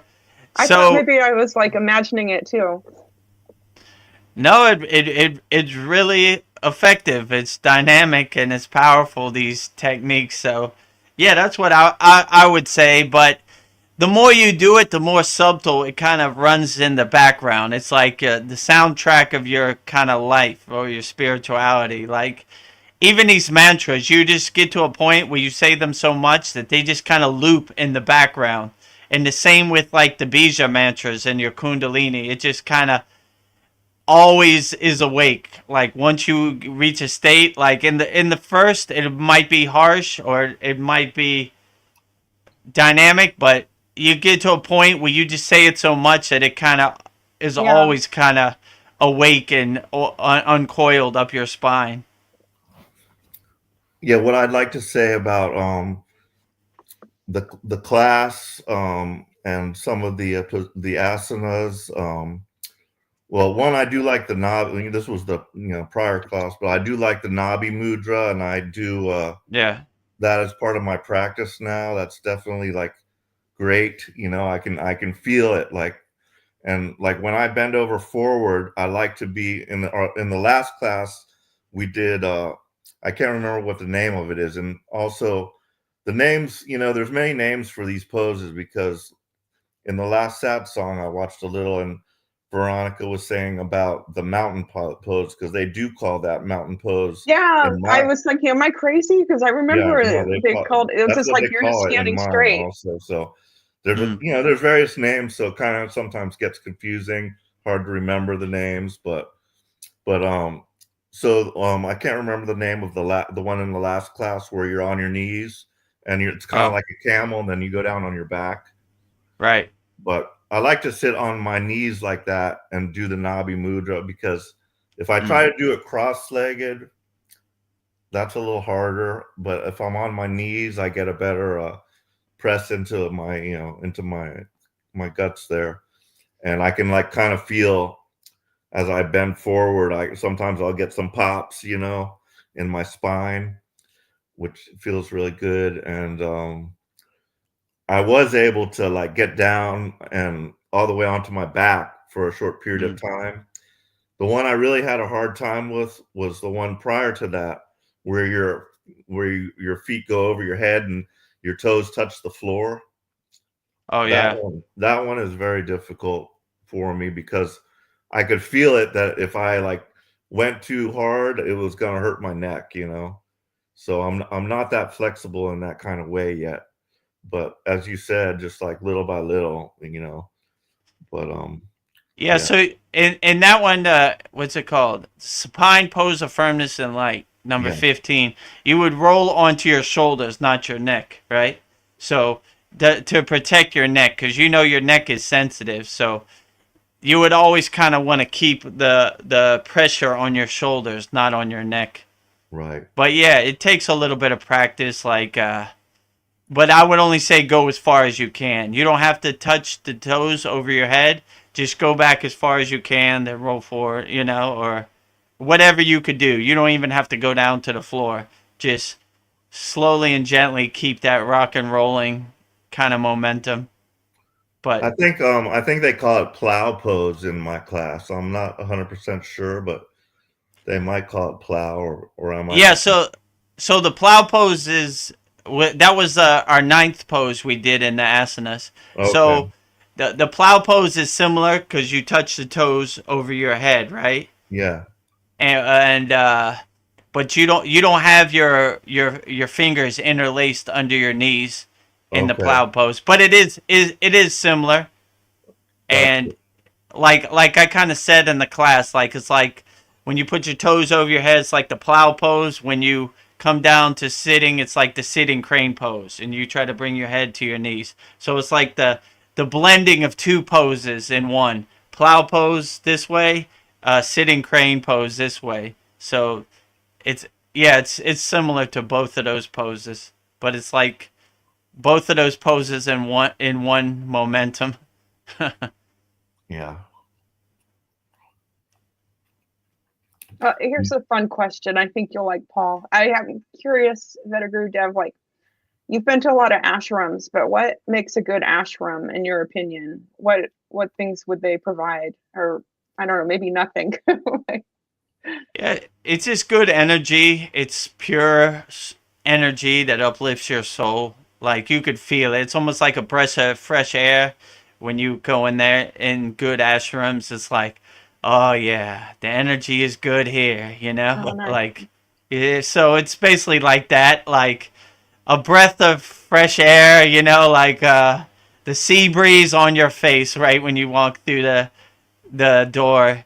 You know, in the Indian ashrams, you ring the bell 3 times, like I showed before, and kind of symbolizes like I'm here, like it kind of wakes up the deities. So it's good energy. It just uplifts you and makes you feel good. Like you don't want it to stop. It's like a spiritual vacation that you don't want to go back. You don't want to leave. You know, when you're on vacation and you have to go back to work, it's like, Yeah. you know? So it's like this, like when you're in the ashram, you feel good energy and you just want to stay there forever. So, and most of these ashrams have, like let's say in India, millions of people have said like the mantras and Om. So it's kind of almost vibrating with Om before you even reach there. So it's like a 24 hours a day Om vibration before you even reach the ashram, and then it's even more when you get to the ashram or the temple. Yeah, it seems like a lot of them have like programs. They're like, okay, we're gonna do this at this time. I don't know. They like keep you busy all day long. So there's like, Yeah, they have a sadhana schedule that they go by, but it's not mandatory. You could join or you could do your own thing off in the corner. It just depends how you feel. Like when I would go to the ashram, they were like, we're gonna do pranayama, do you want to join? And I was like, yeah, okay, sure. Or no, I'm doing my own schedule. So they have a ashram schedule and they have you have your own schedule. So sometimes it matches up, or sometimes you match your schedule to the ashram schedule. So sometimes you collectively want to do pranayama or meditation, or sometimes you want to do it individually off by yourself in the forest or wherever yeah. in the mountain. So it just depends. But yeah, they keep you pretty busy. Like Paul asked before, what do I do all day in the Himalayan mountains? And my guru would say, what don't we do? So we pretty much have a full schedule, sun up to sundown. You know, we're doing our sadhana all day long, mantra japa, bhakti, you know, pranayama. So the Yeah. day goes by pretty fast. It's a pretty full schedule. Yeah, all the asanas, mantras, yeah, the mudra. Yeah, you could be all doing that all day.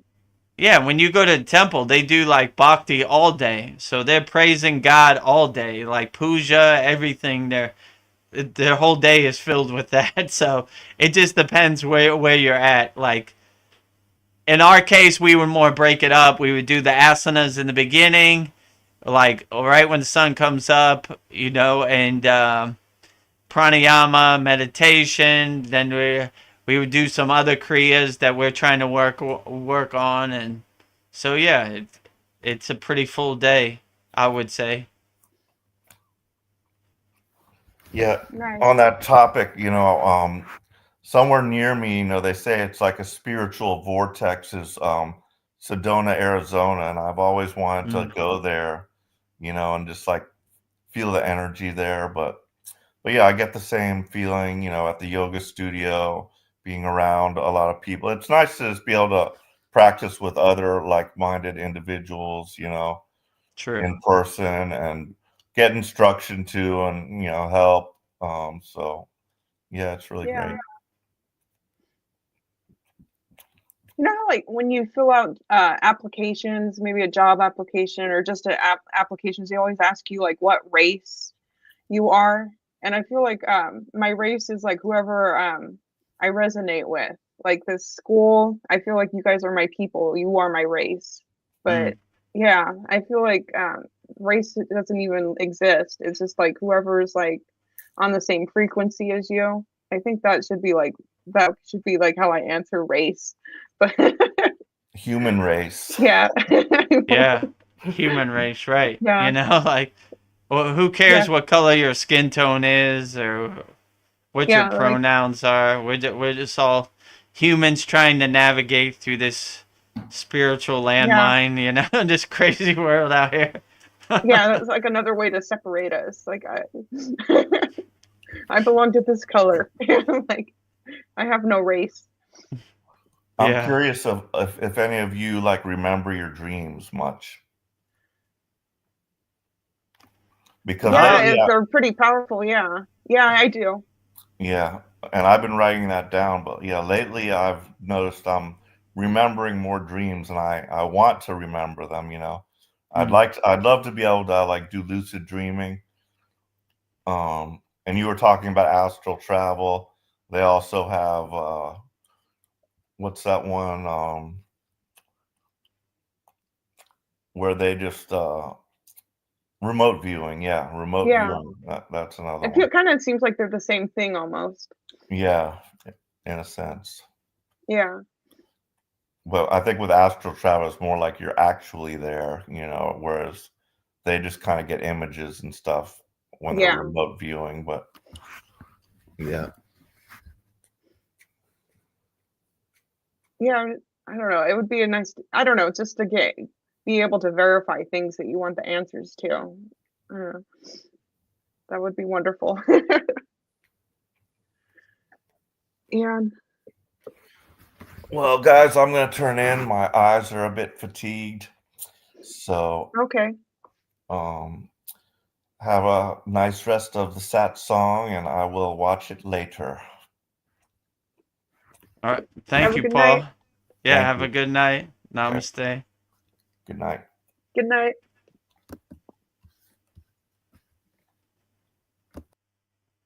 Well, No. because besides the Cavigim shield, are there any other protection mantras you can do? Yeah, hold on. Yeah, so I mean, I could show you in the class because Okay, I yeah, don't you know don't have to who's do it got, here.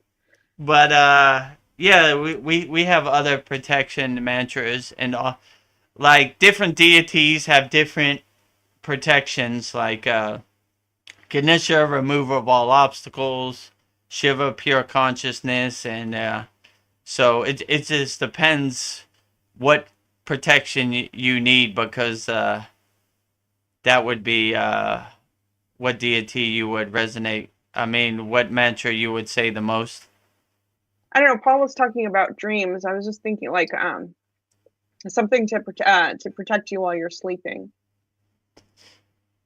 Maybe that's something Yeah, you can add to the class. yeah. So I would say like when you say any of these mantras we have in the class before you go to sleep, they protect you. They carry into the dream state, right? So like, say the Kavacham Shield mantra protects you when you're in that dreaming state. So you kind of cultivate that, or like a Root Param Jyoti would help you attain the divine light Okay. going into sleeping. That's what I like to do. Okay, I could do that. I like that one. I don't know. I like how it feels when I do Yeah, I like it too. it. It's a cool one. Yeah, I don't know, like, and another question I had, like, I'm finding that like my spiritual eye is like tingling a lot. Does Mm. that mean like somebody's thinking about me, or is that just like opening up more? It's more opening up more than like you're through the practice of these bija mantras and the practice of yoga, you start to unblock and clear your your spiritual eye, your eyebrow chakra, your agna. So it kind of it starts to tingle and wake up more when it was more dormant. So it's more enhanced and it feels better. Yeah. Yeah, I don't know now, like on the Kriya Yoga school, you have like everything grouped into like the asanas, the mantras, and the mudras. So I don't know. This took me a while to do, but I just did like all the things that have to open up, like opening up your seven chakras, Mm, the rainbow bridge meditation. I forget the mm. name of it. It's where you stretch out your tongue, but and then you push it Oh, up, so it's like it's called Tabalabiya Kriya, which yeah, Tabalabiya stretches out your tongue so you can curl it back in K-Cherry Mudra and uh, Pranayama, Kriya Kundalini Pranayama. So yeah. this is the way the yogis do their pranayama. I don't know. I'll do that at work when I don't know. There's nothing going on and I'm bored, so I don't know if that's something I've used. I don't know in the Tratak, like I don't know. I'm finding like creative ways to like do it at work where nobody knows what I'm doing. But I do that. Did that. Um, Opening up the seven. And the one where after the seven chakras, where you do put your Oh, ears. Yeah. Shanmukhi Mudra, Yeah. closing the seven gates. Yeah, yeah, Oh, yeah. and then the sun worship one. So that one, Yes. that doing that group of them. So I'm like hitting all of them, the asanas, the pranayama. I don't know, the meditation, the mudra. What else?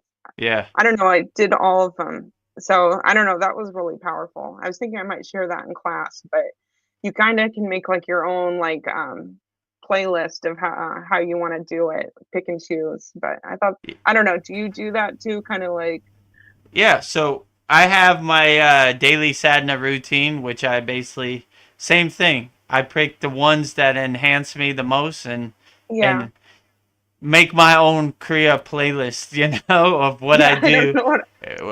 So sometimes I have a long playlist, sometimes I have a short playlist. Like, okay, like I gotta do some stuff today, so I'll just do these. Or I don't have nothing to do today, so I'll go all the way with them all. So Yeah. it just depends. But yeah, that's basically what the Kriya Yoga School is. Here's all the techniques. Whichever ones make you feel the best, put them on your playlist and cultivate them every day. And if you need more, just go back to the classroom in the school and get more for your playlist. Yeah. Take a song off, add a song, something like that. Yeah, cultivate your playlist and figure out what techniques work the best for you. Yeah, now that there's more of them, it's yeah, you have more options to choose from. You can like yeah, pick and choose and like I don't know. Yeah, I think that's pretty cool. So I don't just have one thing I could do. I could do many different things. Yeah, you could do a lot So of different things. yeah. What else did I want to see? Um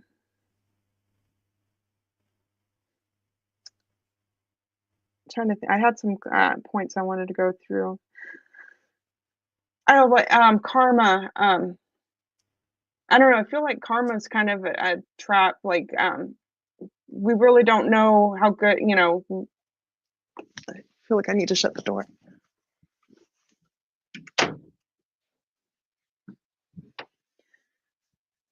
So like karma, I want to like raise. I want to get as far as I can on the path, but it's like I really don't know how far I've gotten until I expire from this life. I don't know. I kind of feel like karma is a trap. I don't know if I'm like thinking about this the wrong way, but I don't know what your thoughts are on that. Yeah, true. Like,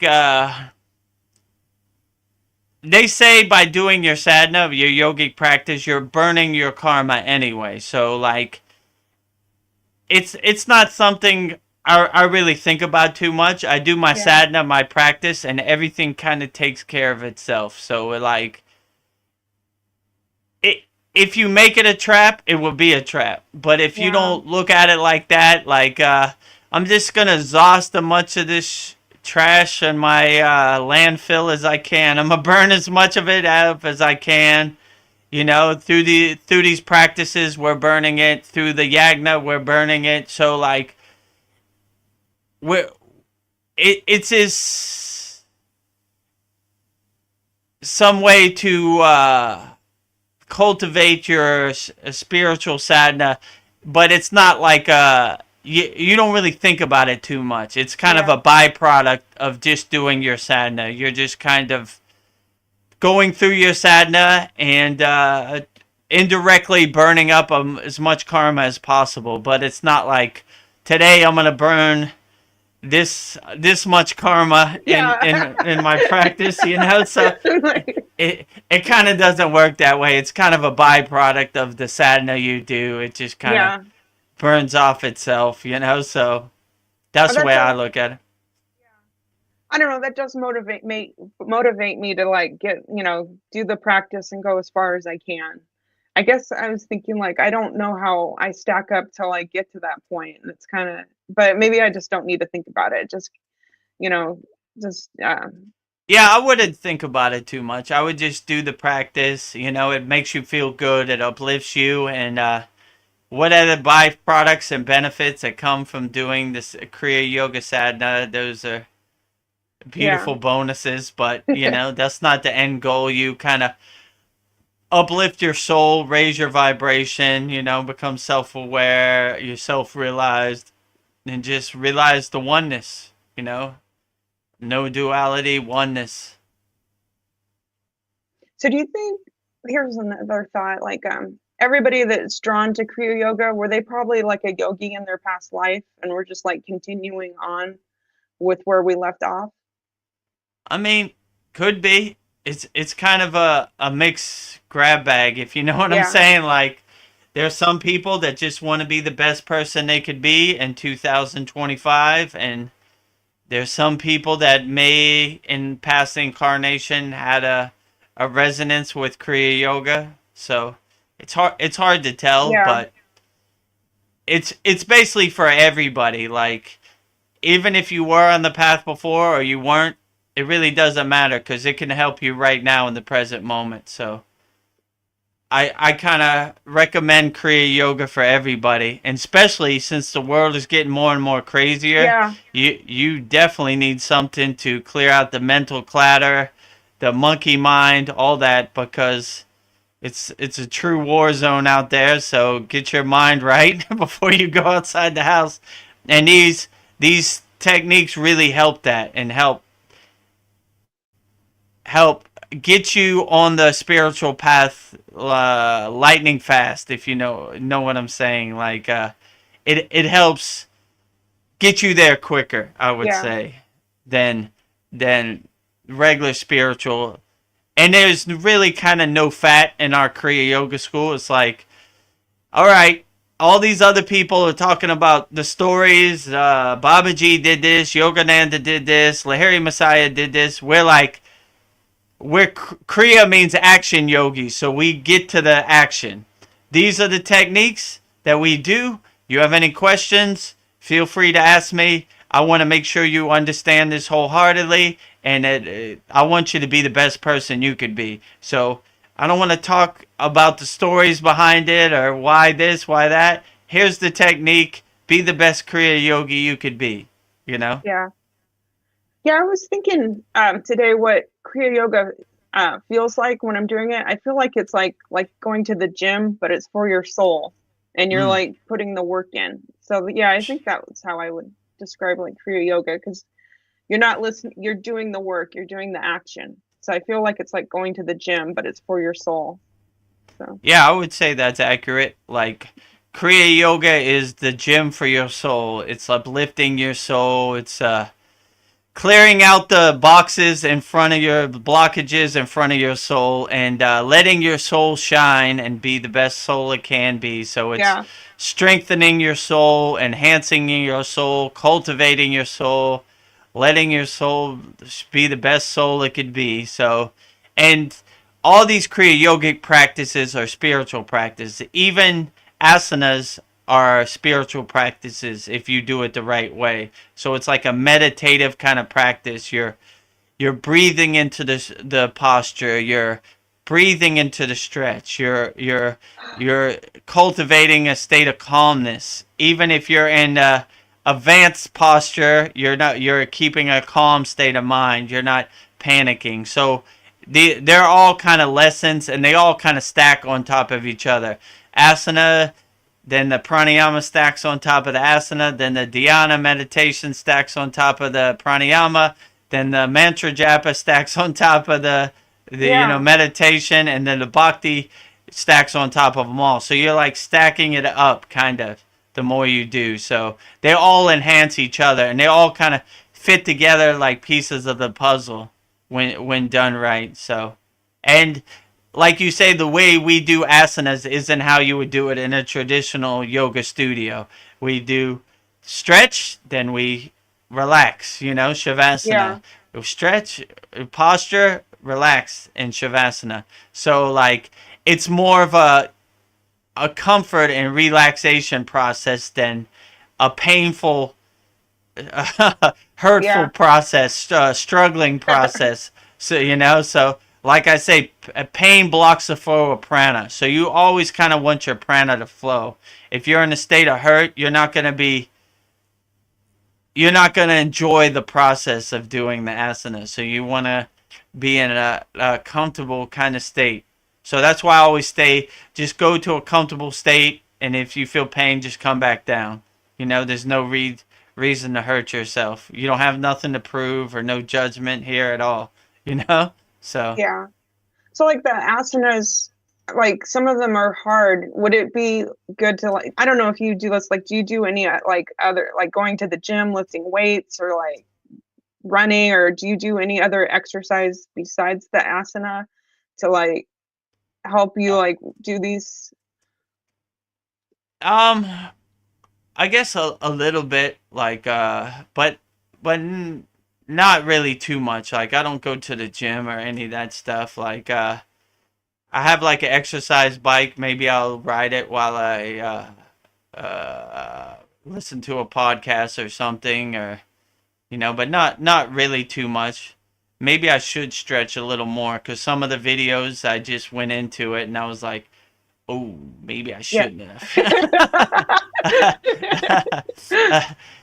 This last one we did, it was like a how can I put this, like a time bomb. So when I did it, I didn't feel nothing, but the next day when I tried to walk up my stairs, my not my calves, upper thighs, I was like, it was kind of throbbing, and I was like, oh, it's tricked me, because I thought I was like, oh, I could go into this easy, but the next day was kind of rough going up the stairs. I needed some assistance. I was like, oh man, that got me. But yeah. So yeah, at this point, I don't really do too much stretching, but I probably should. It's a good idea to stretch out. But if you do the sitting asanas, the warm-up exercise, rock the baby, right and left, knee up, knee down, this type of stuff really helps loosen up your hips and your knees and everything to go into these asanas. Yeah. Yeah, I like the butterfly pose. I don't know, that helps. So. Yeah, that's definitely good for your knees. So, is there anything you do to clear your mind before you meditate? Do you have any tips, or do you just I don't know, you're so far advanced, you probably don't need to do anything. At this point I don't really do it, but I would suggest doing Sudi, which is basically detached, letting go, Like a thought comes into your mind, just let it go. Witness it, let it go. Like, Yeah. don't try to attach to any thought. Just kind of see it as clouds passing in the sky. Just, like water under the bridge, like just keep doing that Sudi till you get to a state where you're clear, where you don't have any thoughts, and then you go into meditation. So you're kind of taking out the trash before you clean this kitchen, if you know what I'm saying. Yeah. So once the kitchen is clean, now you can start to cook. But like with all this trash around, it's gonna be hard to cook because it take too much time. So you're kind of clearing out the thoughts that come in your mind, like I don't know, if a thought comes into your mind, what am I going to eat for dinner? Just detach and let it go. Detach, let go, detach, let go. What are these lights over New Jersey? Detach, let go, detach, let go. Why are there fires in California? Detach, let go, Yeah, let it detach, go, let it go. let it go. Anything else? Nothing? Clear? Okay, meditate now, right? Sometimes you'll have one thought like, I got it, Okay, what do you want? Detach, let go. What do you think about Kim Kardashian? Nothing. Detach, let go. Detach, let go. Detach, let go. Detach. Clear. Okay. Now I can have a dynamic meditation because I have no thoughts in my mind right now. Yeah. And it's a clear kind of alignment and connection to meditation. And these is when you have when you took out all the trash, you don't have any trash, then you can have a clean house, if you know what I'm saying. Yeah, that's interesting because people want to hold on to that stuff like it's like a talking point. But just it's garbage. Just let it go. It doesn't serve you in the present Yeah. moment. It doesn't serve you in your meditation. So yeah, just detach and let it go. Yeah. So if you become truly enlightened, wouldn't you like see everybody as enlightened, but you would see like everybody has a spark in them? Yeah. So they say that see God in everything and everywhere. Yeah. So you would see God as a manifestation in everybody and everything. All sentinel beings, all trees, animals, humans, everything is a representation of God, a symbolization of a spark of God. So I would say, yeah, the more you meditate, the more you raise your vibrations, the more you feel that connectedness that everybody is a spark of God. So you're a spark of God and I'm a spark of God, but are we like different expressions but then we say that we're all one. Are we the same or are we just different expressions of God? Let's say different expressions of God, but like different.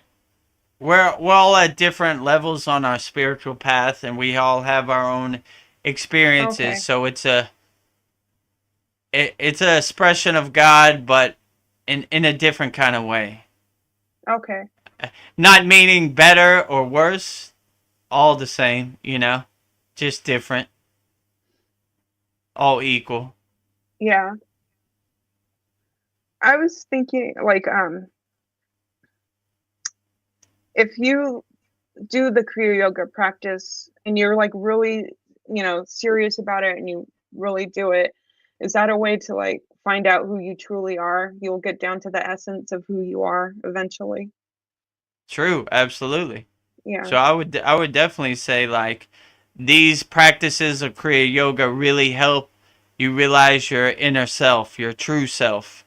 Like that's pretty much the ultimate goal of Kriya yoga. Realizing yourself, becoming self-realized,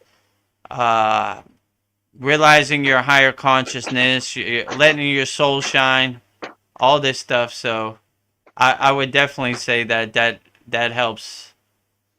Like all these practices are kind of designed to help you realize your higher self. You're always bringing your energy from the root to the crown, so it's always kind of like uplifting you. Like all these practices, you can kind of see they're always kind of uplifting you.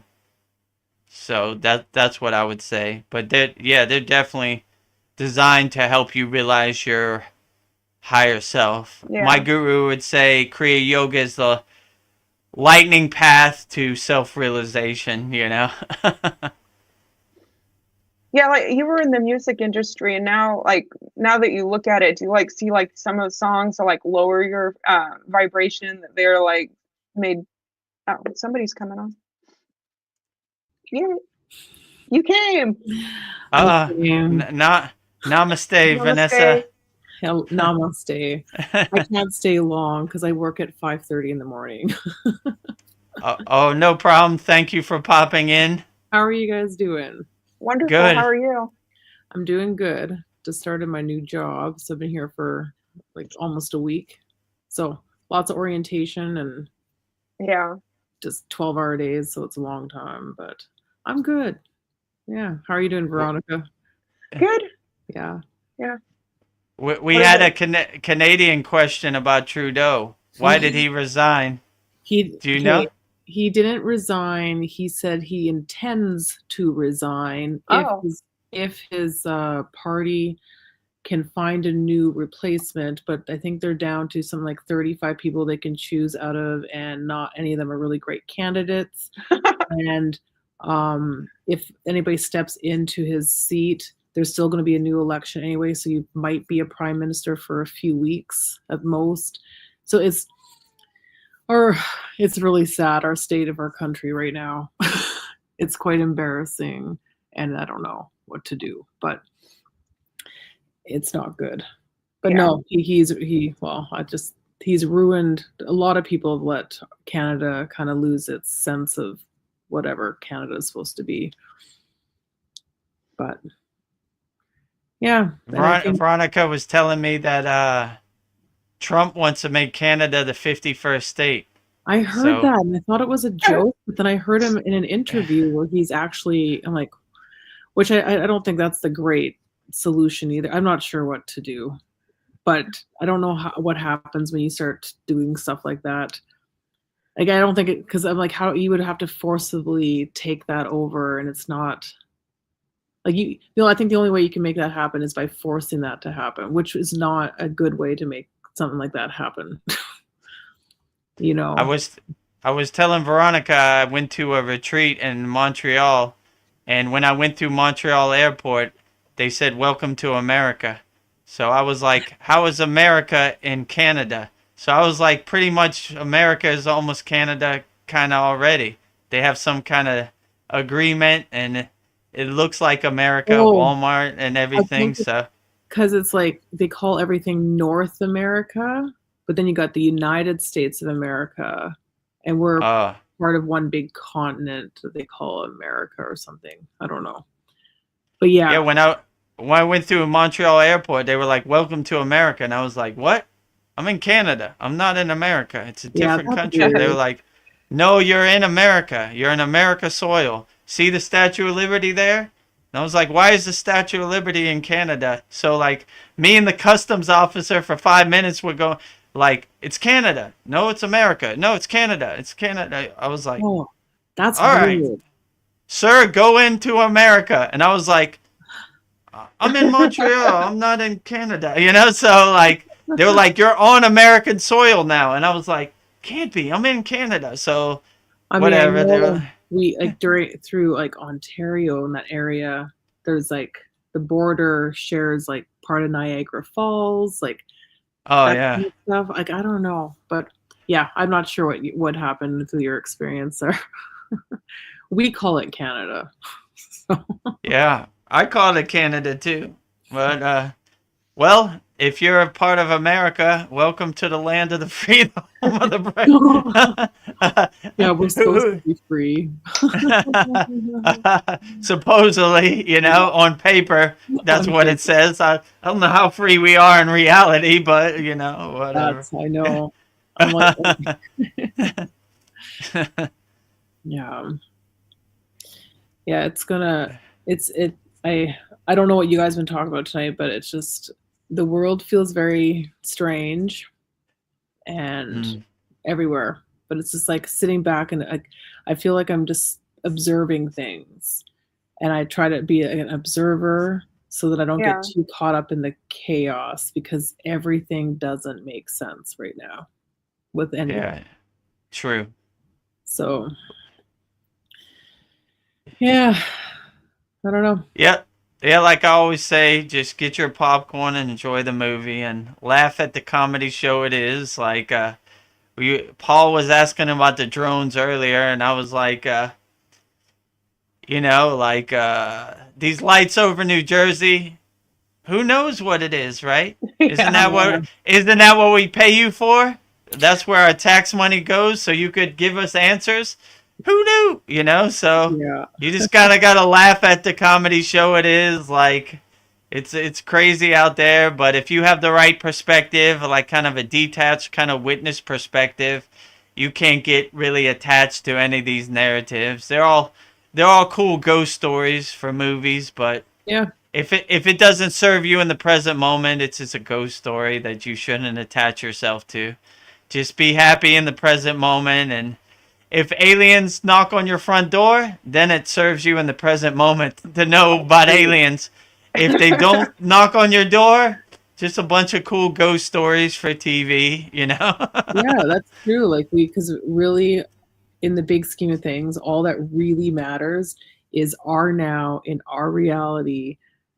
Like, because I mean, there's theories too. Like, are things really happening if you're not tangibly feeling it, seeing it? Is it actually happening? Yeah. Like, theories about that. Yeah. So I'm thinking, okay, well, my reality right now is I'm at this job and the people around me, I don't know, maybe they're non-player characters in my life. I have no idea. Maybe they're real. Like it feels detached. And it's just in a sense because I'd like to be home, but that's a different story. Anyways, where was I going with that? Yeah, no, I think all that really matters, like, yeah, with even our prime minister that's kind of doing his chaotic stuff, I may never meet him. We're never going to be friends. He's not going to actually impact, I mean, he impacts my life, but I think the most important thing I've learned these last few years is that you have to take care of the community and people that are in your life actively right now, who's here right now. True. Your neighbor. Yeah. And if you just focus on that, then it's not as overwhelming. You're like, because you spend your energy worrying about something that you'll never be part of. It's like wasted energy. Yeah, true. I don't know. That's my theory. I agree with you. Yeah, you can make a bigger impact on the people that are in your life. Yeah. So what's happening out there doesn't even matter. Like, I'll never meet Trudeau. It doesn't even matter. Yeah, and you don't want to, probably. I don't want to meet. I'm like, I'm afraid of what I might say. I don't know. And he won't even really care. He won't care what I have to say. So I'm like, that just seems like wasted. Yeah. No, that's what I've been focusing on is, my community and trying to build something at home right now that's helping my community. So it's been what I've been doing in the last month.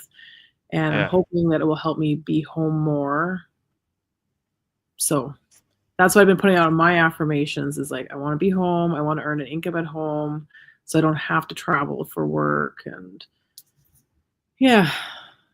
so, yeah, me too. They work. I would love to. What? The affirmations, they work. Yeah. Yeah, your Yagna fire request, I burn it up, and I see you want to be home more, so. Oh, thank you. Hopefully it's working. It is slowly working. I think, I've lined up a job that I'm doing my stuff right now, but I will be casual so I can pick and choose how much I want to be away. So that all lined up. And that was something I put out back in September, and it all fell into place. So it's outstanding. Happening. So are they doing anything crazy at the hospital, saying that like some new virus is coming or any? I don't know, because I'm not at the hospital right now. They're not hiring back a lot of nurses at this moment, so it's not great. And I just learned today that the Labor Relation Board, like just a bunch of political stuff, it doesn't sound like they want to hire people back, and they're doing everything possible to make it very difficult for us. So, Mm. but I'm like in the mindset, maybe resistance sometimes is the universe or something guiding you maybe to something different. So I'm trying not to resist and fight things too much because I'm like, I don't know. I feel like things flow better when you're not fighting and resisting something that maybe there's a reason why there's a resistance. Mm. So I don't know. Yeah. I'm just winging it.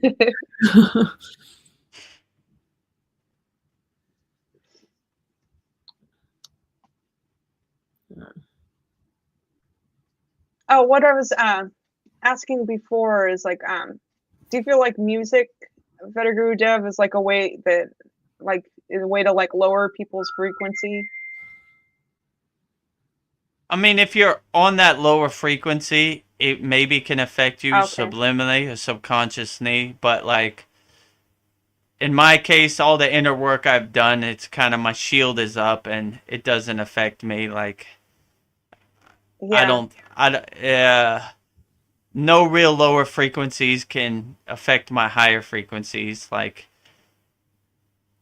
when you go to heaven, you don't, when you ascend to a higher level, you don't want to go roll in the mud with the pigs, if you know what I'm saying. So like it doesn't resonate with you anymore the way it would before you raise your frequency. Like it's almost like a horror movie or trash. Like not for me, you know. Yeah. Like so, and I feel that way about like movies or like the news. I just like Yeah, I before don't you like this.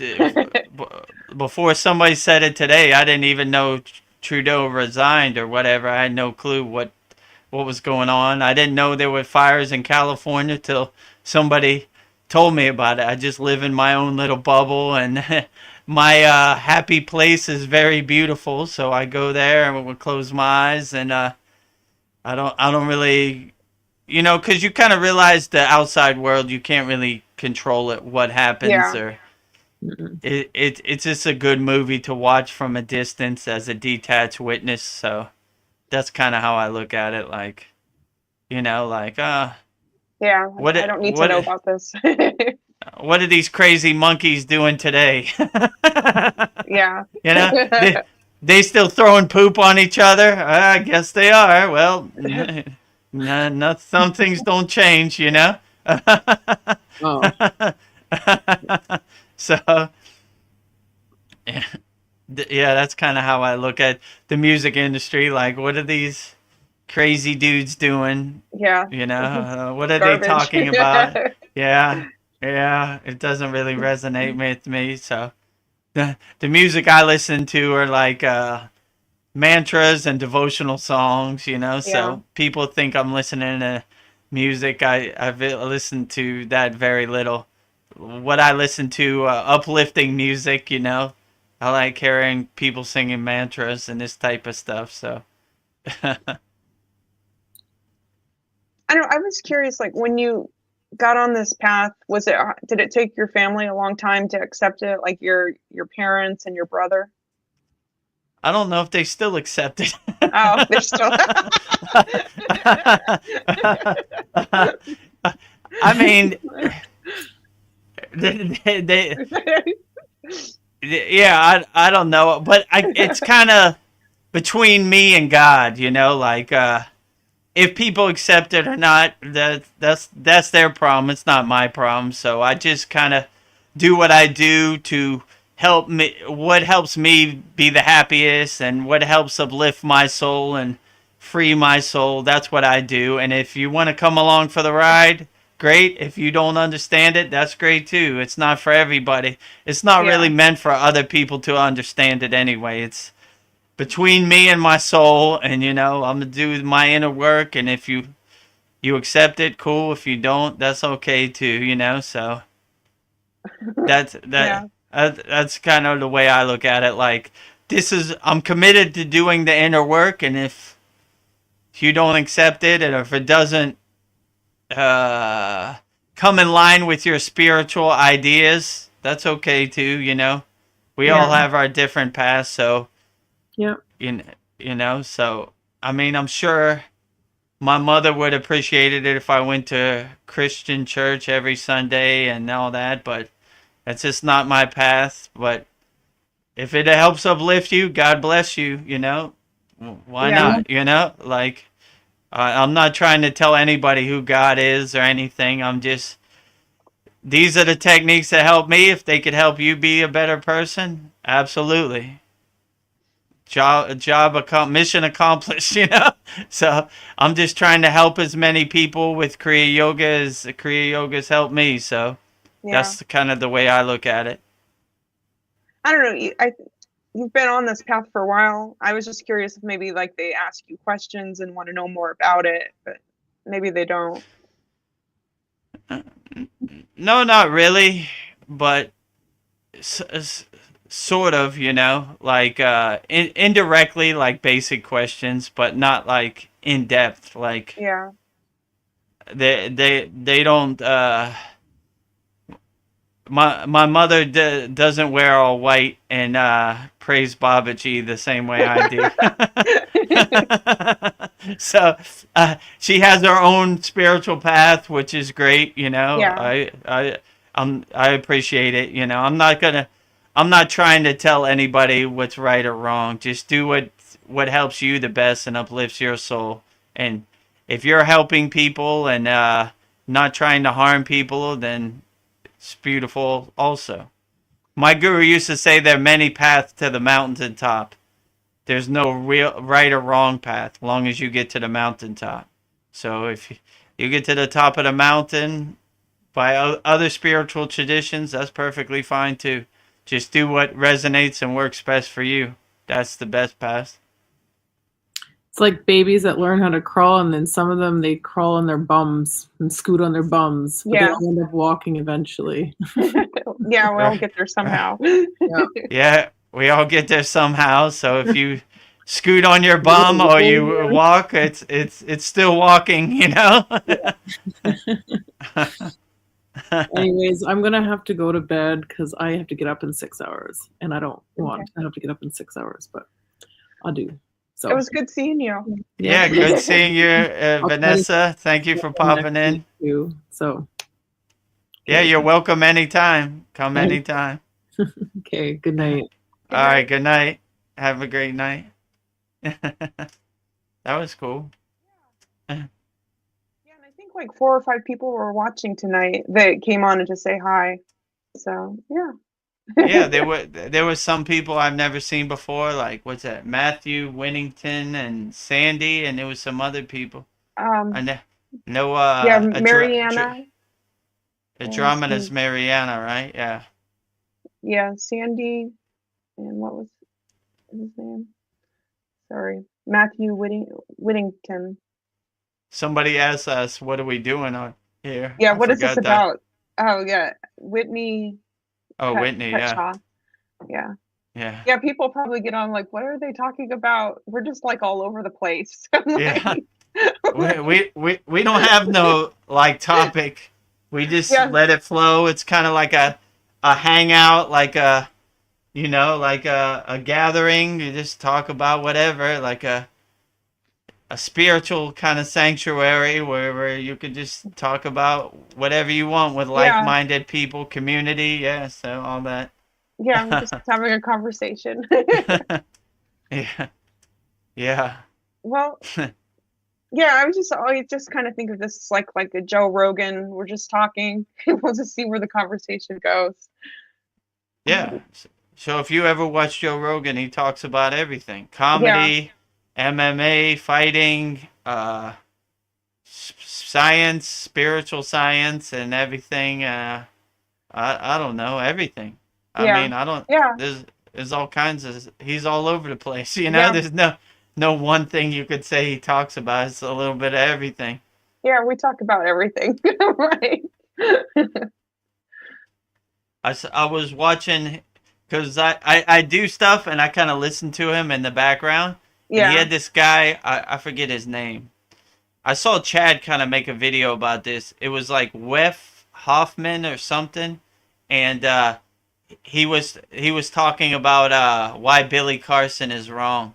Like he's a fraud. Like, he doesn't know what he's talking about. You know Billy Carson, that Yeah. black guy, right? Yeah. So Chad kind of made a video with this a couple weeks ago about Ken.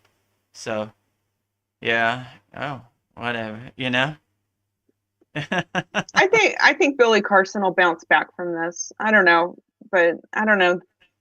I think everybody's hating on him right now, but I don't. He has a lot of interesting things to say and talk about. Yeah, they always try to judge you, and you know, whatever. More Yeah. power to him, you know. Like, I don't got nothing bad to say about him. You know, he's okay for me. Like, why not? You know.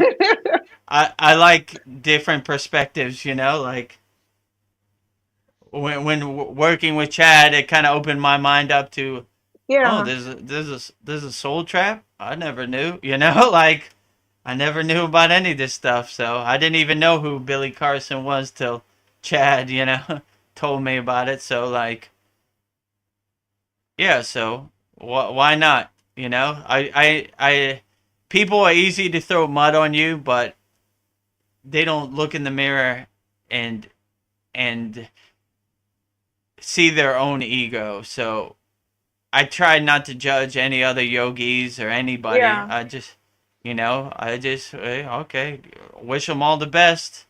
Why not, you know? Because those poop throwing monkeys are out there and they're waiting for you to fall down so they can jump on top of you. Yeah. Everybody's so quick to judge and point fingers, but I feel like I can learn something from everybody. Everybody Yeah. has something of value to learn from.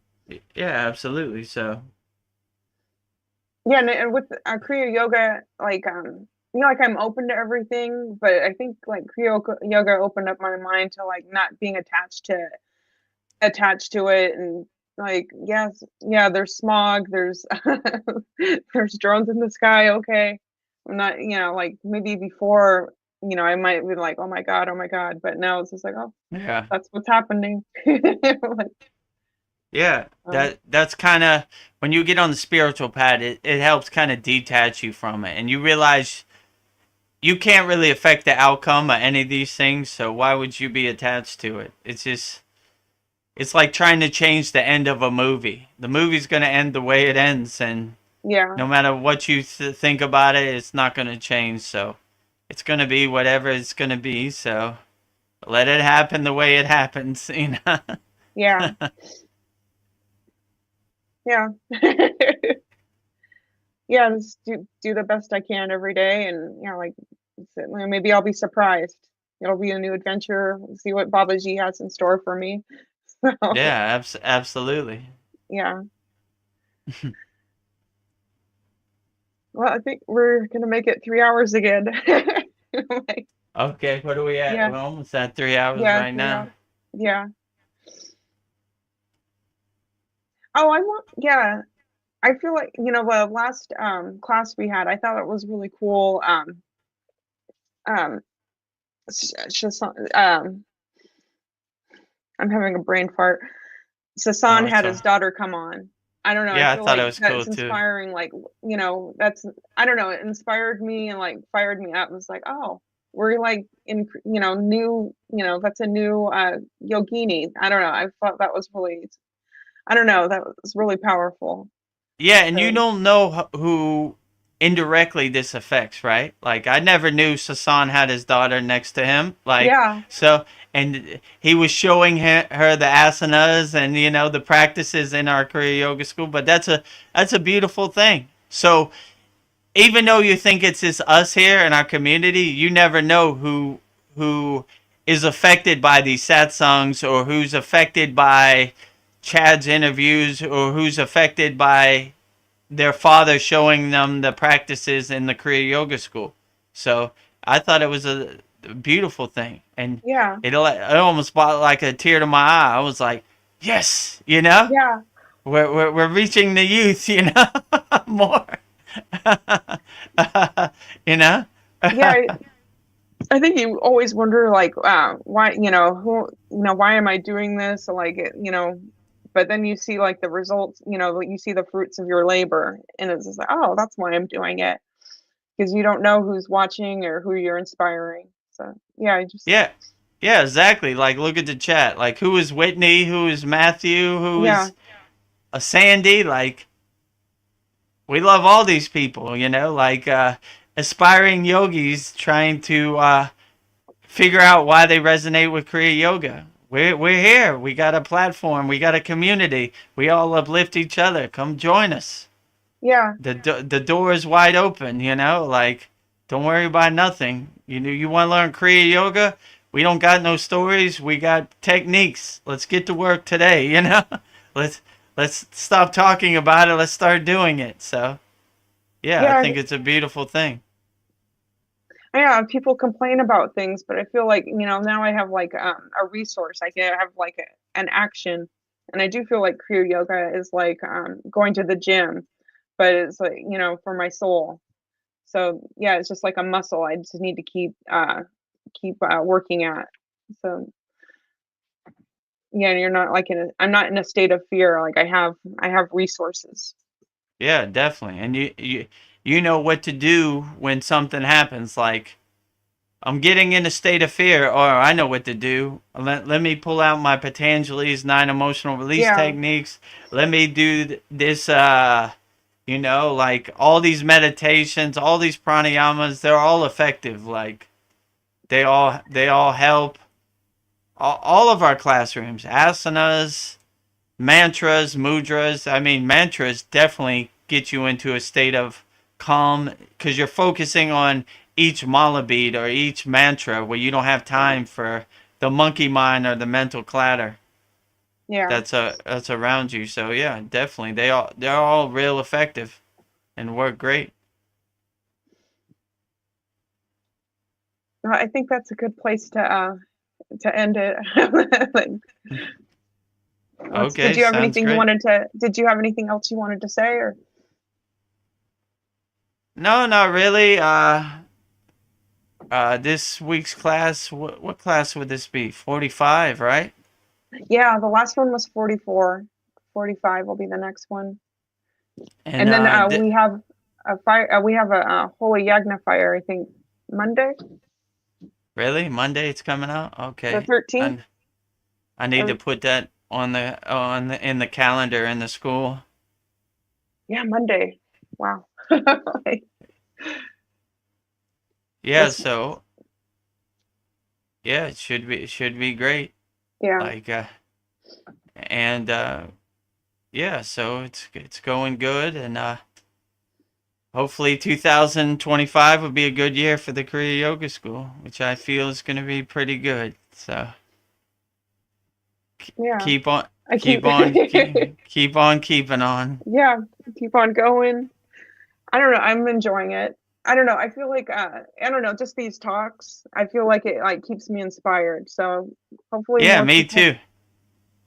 Like anytime I leave the satsang, I feel inspired for the whole day. Like, yeah, we're out there helping people, and all our members have very profound questions and insights, and it helps me be a better yogi and helps uplift me.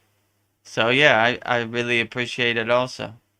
Yeah, like I have no idea what I'm going to talk to you about or where the conversation's going to go, but I feel like it like keeps me going, keeps me inspired. So I appreciate that. I don't know. And, yeah, it sounds Yeah, like it me helps too. you too. I don't have no script. Like when this person asked, "What is this about?" I was like, "We don't even know ourselves." Like, what are we doing? Like, we don't have no theme, or we don't have no we're just on here talking, uplifting our community, helping each other out. So there's no yeah. real thing we're talking about. Yeah. Just let it flow. Just see what it's like water. We'll see where it goes. So Yeah, just let it flow, see where it yeah. takes us. I do. So is Ved Mooney gonna come on, or is that still a possibility? I don't know. That's a good question. Like, I sent him the link today, but he didn't come on. So, you know, I don't know. I guess when he's ready, he'll come. You Yeah. know, what they say, when the student is ready, the teacher appears.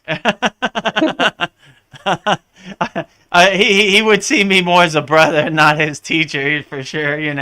I'm sure But we'll have like um, questions to ask about ayahuasca. I don't know. I'm curious. I have a couple questions for him, and I'm sure Paul would have some questions for him. So yeah, yeah, yeah. I guess whenever he's ready, yeah, he'll appear. yeah. You some of the students ready? So, or the friend is ready. I don't know the follow. Yeah. All right. Right. Yeah, so maybe I was planning on getting some testimonials in this, but I guess it didn't quite work out that way. Like Brian said when he comes on to get his testimonial, but it never kind of works out the way you wanted to. So maybe we'll figure out some time when we could, maybe the next class we could do it. Cause Like, I could do one real quick if you'd like, and we could end the Satsang that way. okay, yeah, if you want, I could take it. Yeah, put yourself full screen. So Okay. and maybe take off that banner too, yeah. Okay. The banner.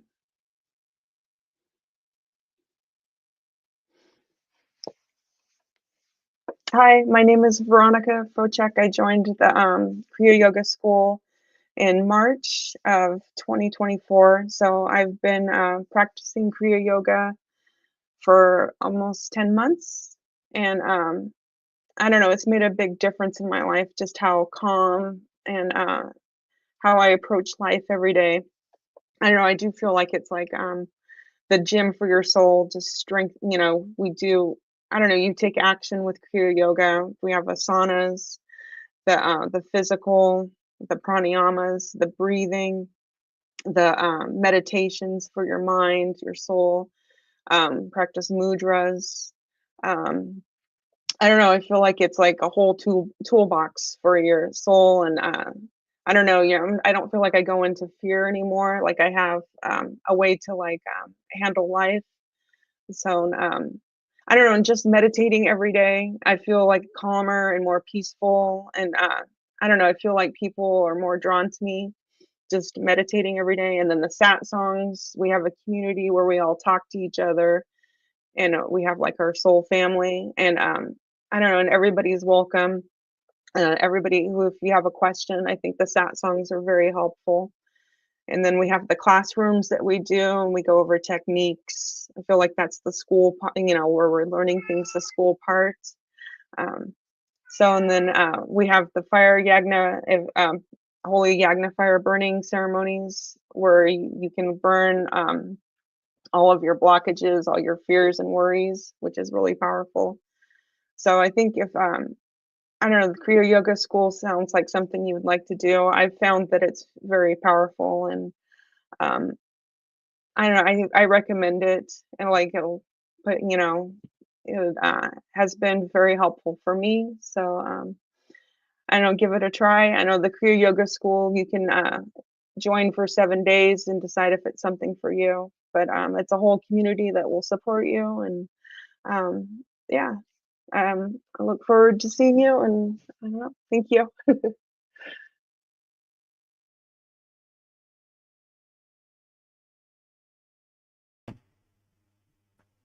Okay. So I don't know. I didn't. Yeah, great. I don't know. I tried Yeah. to be sincere. I don't know. That's No, how I feel. it's great. That's all we need. There's a lot of stuff in there. We only needed like 20 seconds, but Okay, you yeah. edit it out. It's okay. More is better. The Kriya Yoga School's also gotten me out of my comfort zone, because I'm not like somebody who talks all the time. So, and I feel like I'm becoming more of a communicator. So I can't believe anybody'd want to hear anything I have to say, but here I am. So. Yeah, it's great. I wasn't a real talker too before the Yeah. Kriya Yoga School. Like when we first started, I was like, "What am I going to talk about?" But it kind of took on a life of its own, Yeah. Yeah, we just keep showing up. I think, just keep showing up. So, yeah. Yeah, just keep showing up. Yeah, all right. Well, wish you a good night. So, Yeah, I wish you a good night too. And yeah, in the next couple hours, I'll put this up on our school, the recording of this. Yeah. I don't know. It's amazing. Like we connect to each other. You're like all the way across the world. I'm in California and you're in Thailand. So it's like a 15 Yeah. hour difference. But I don't know. Yeah. If you join the school, also, it's like you'll meet friends from all over the world. So it's very powerful. Sure. Yeah. I saw in the next month, school is gonna put on the school platform a map, so it will show like all the people where they're at in the world. So Oh, like wow. your community, you could see all the members where they're from, and you could actually connect with them. Like you know, like you could see like, oh, this person member's close to me, or something like that. So that should be cool. Yeah. Yeah. Like you and Brian are both in Thailand, and then me and Tony are in Sacramento. So it's kind of Right. cool where we're all at. I think Cristobal and Paul are close to each other in Yeah. In Texas. Texas. And Gina's in Connecticut. Yeah, and Mariana and Vanessa in Canada. Amanda. Yeah. I don't know. Sasan, he's probably dealing with all the fires. So it'll be interesting to see what he has to say on Saturday. Yeah, did he say something at this class about the fires, or he didn't say? I don't think he said something. No.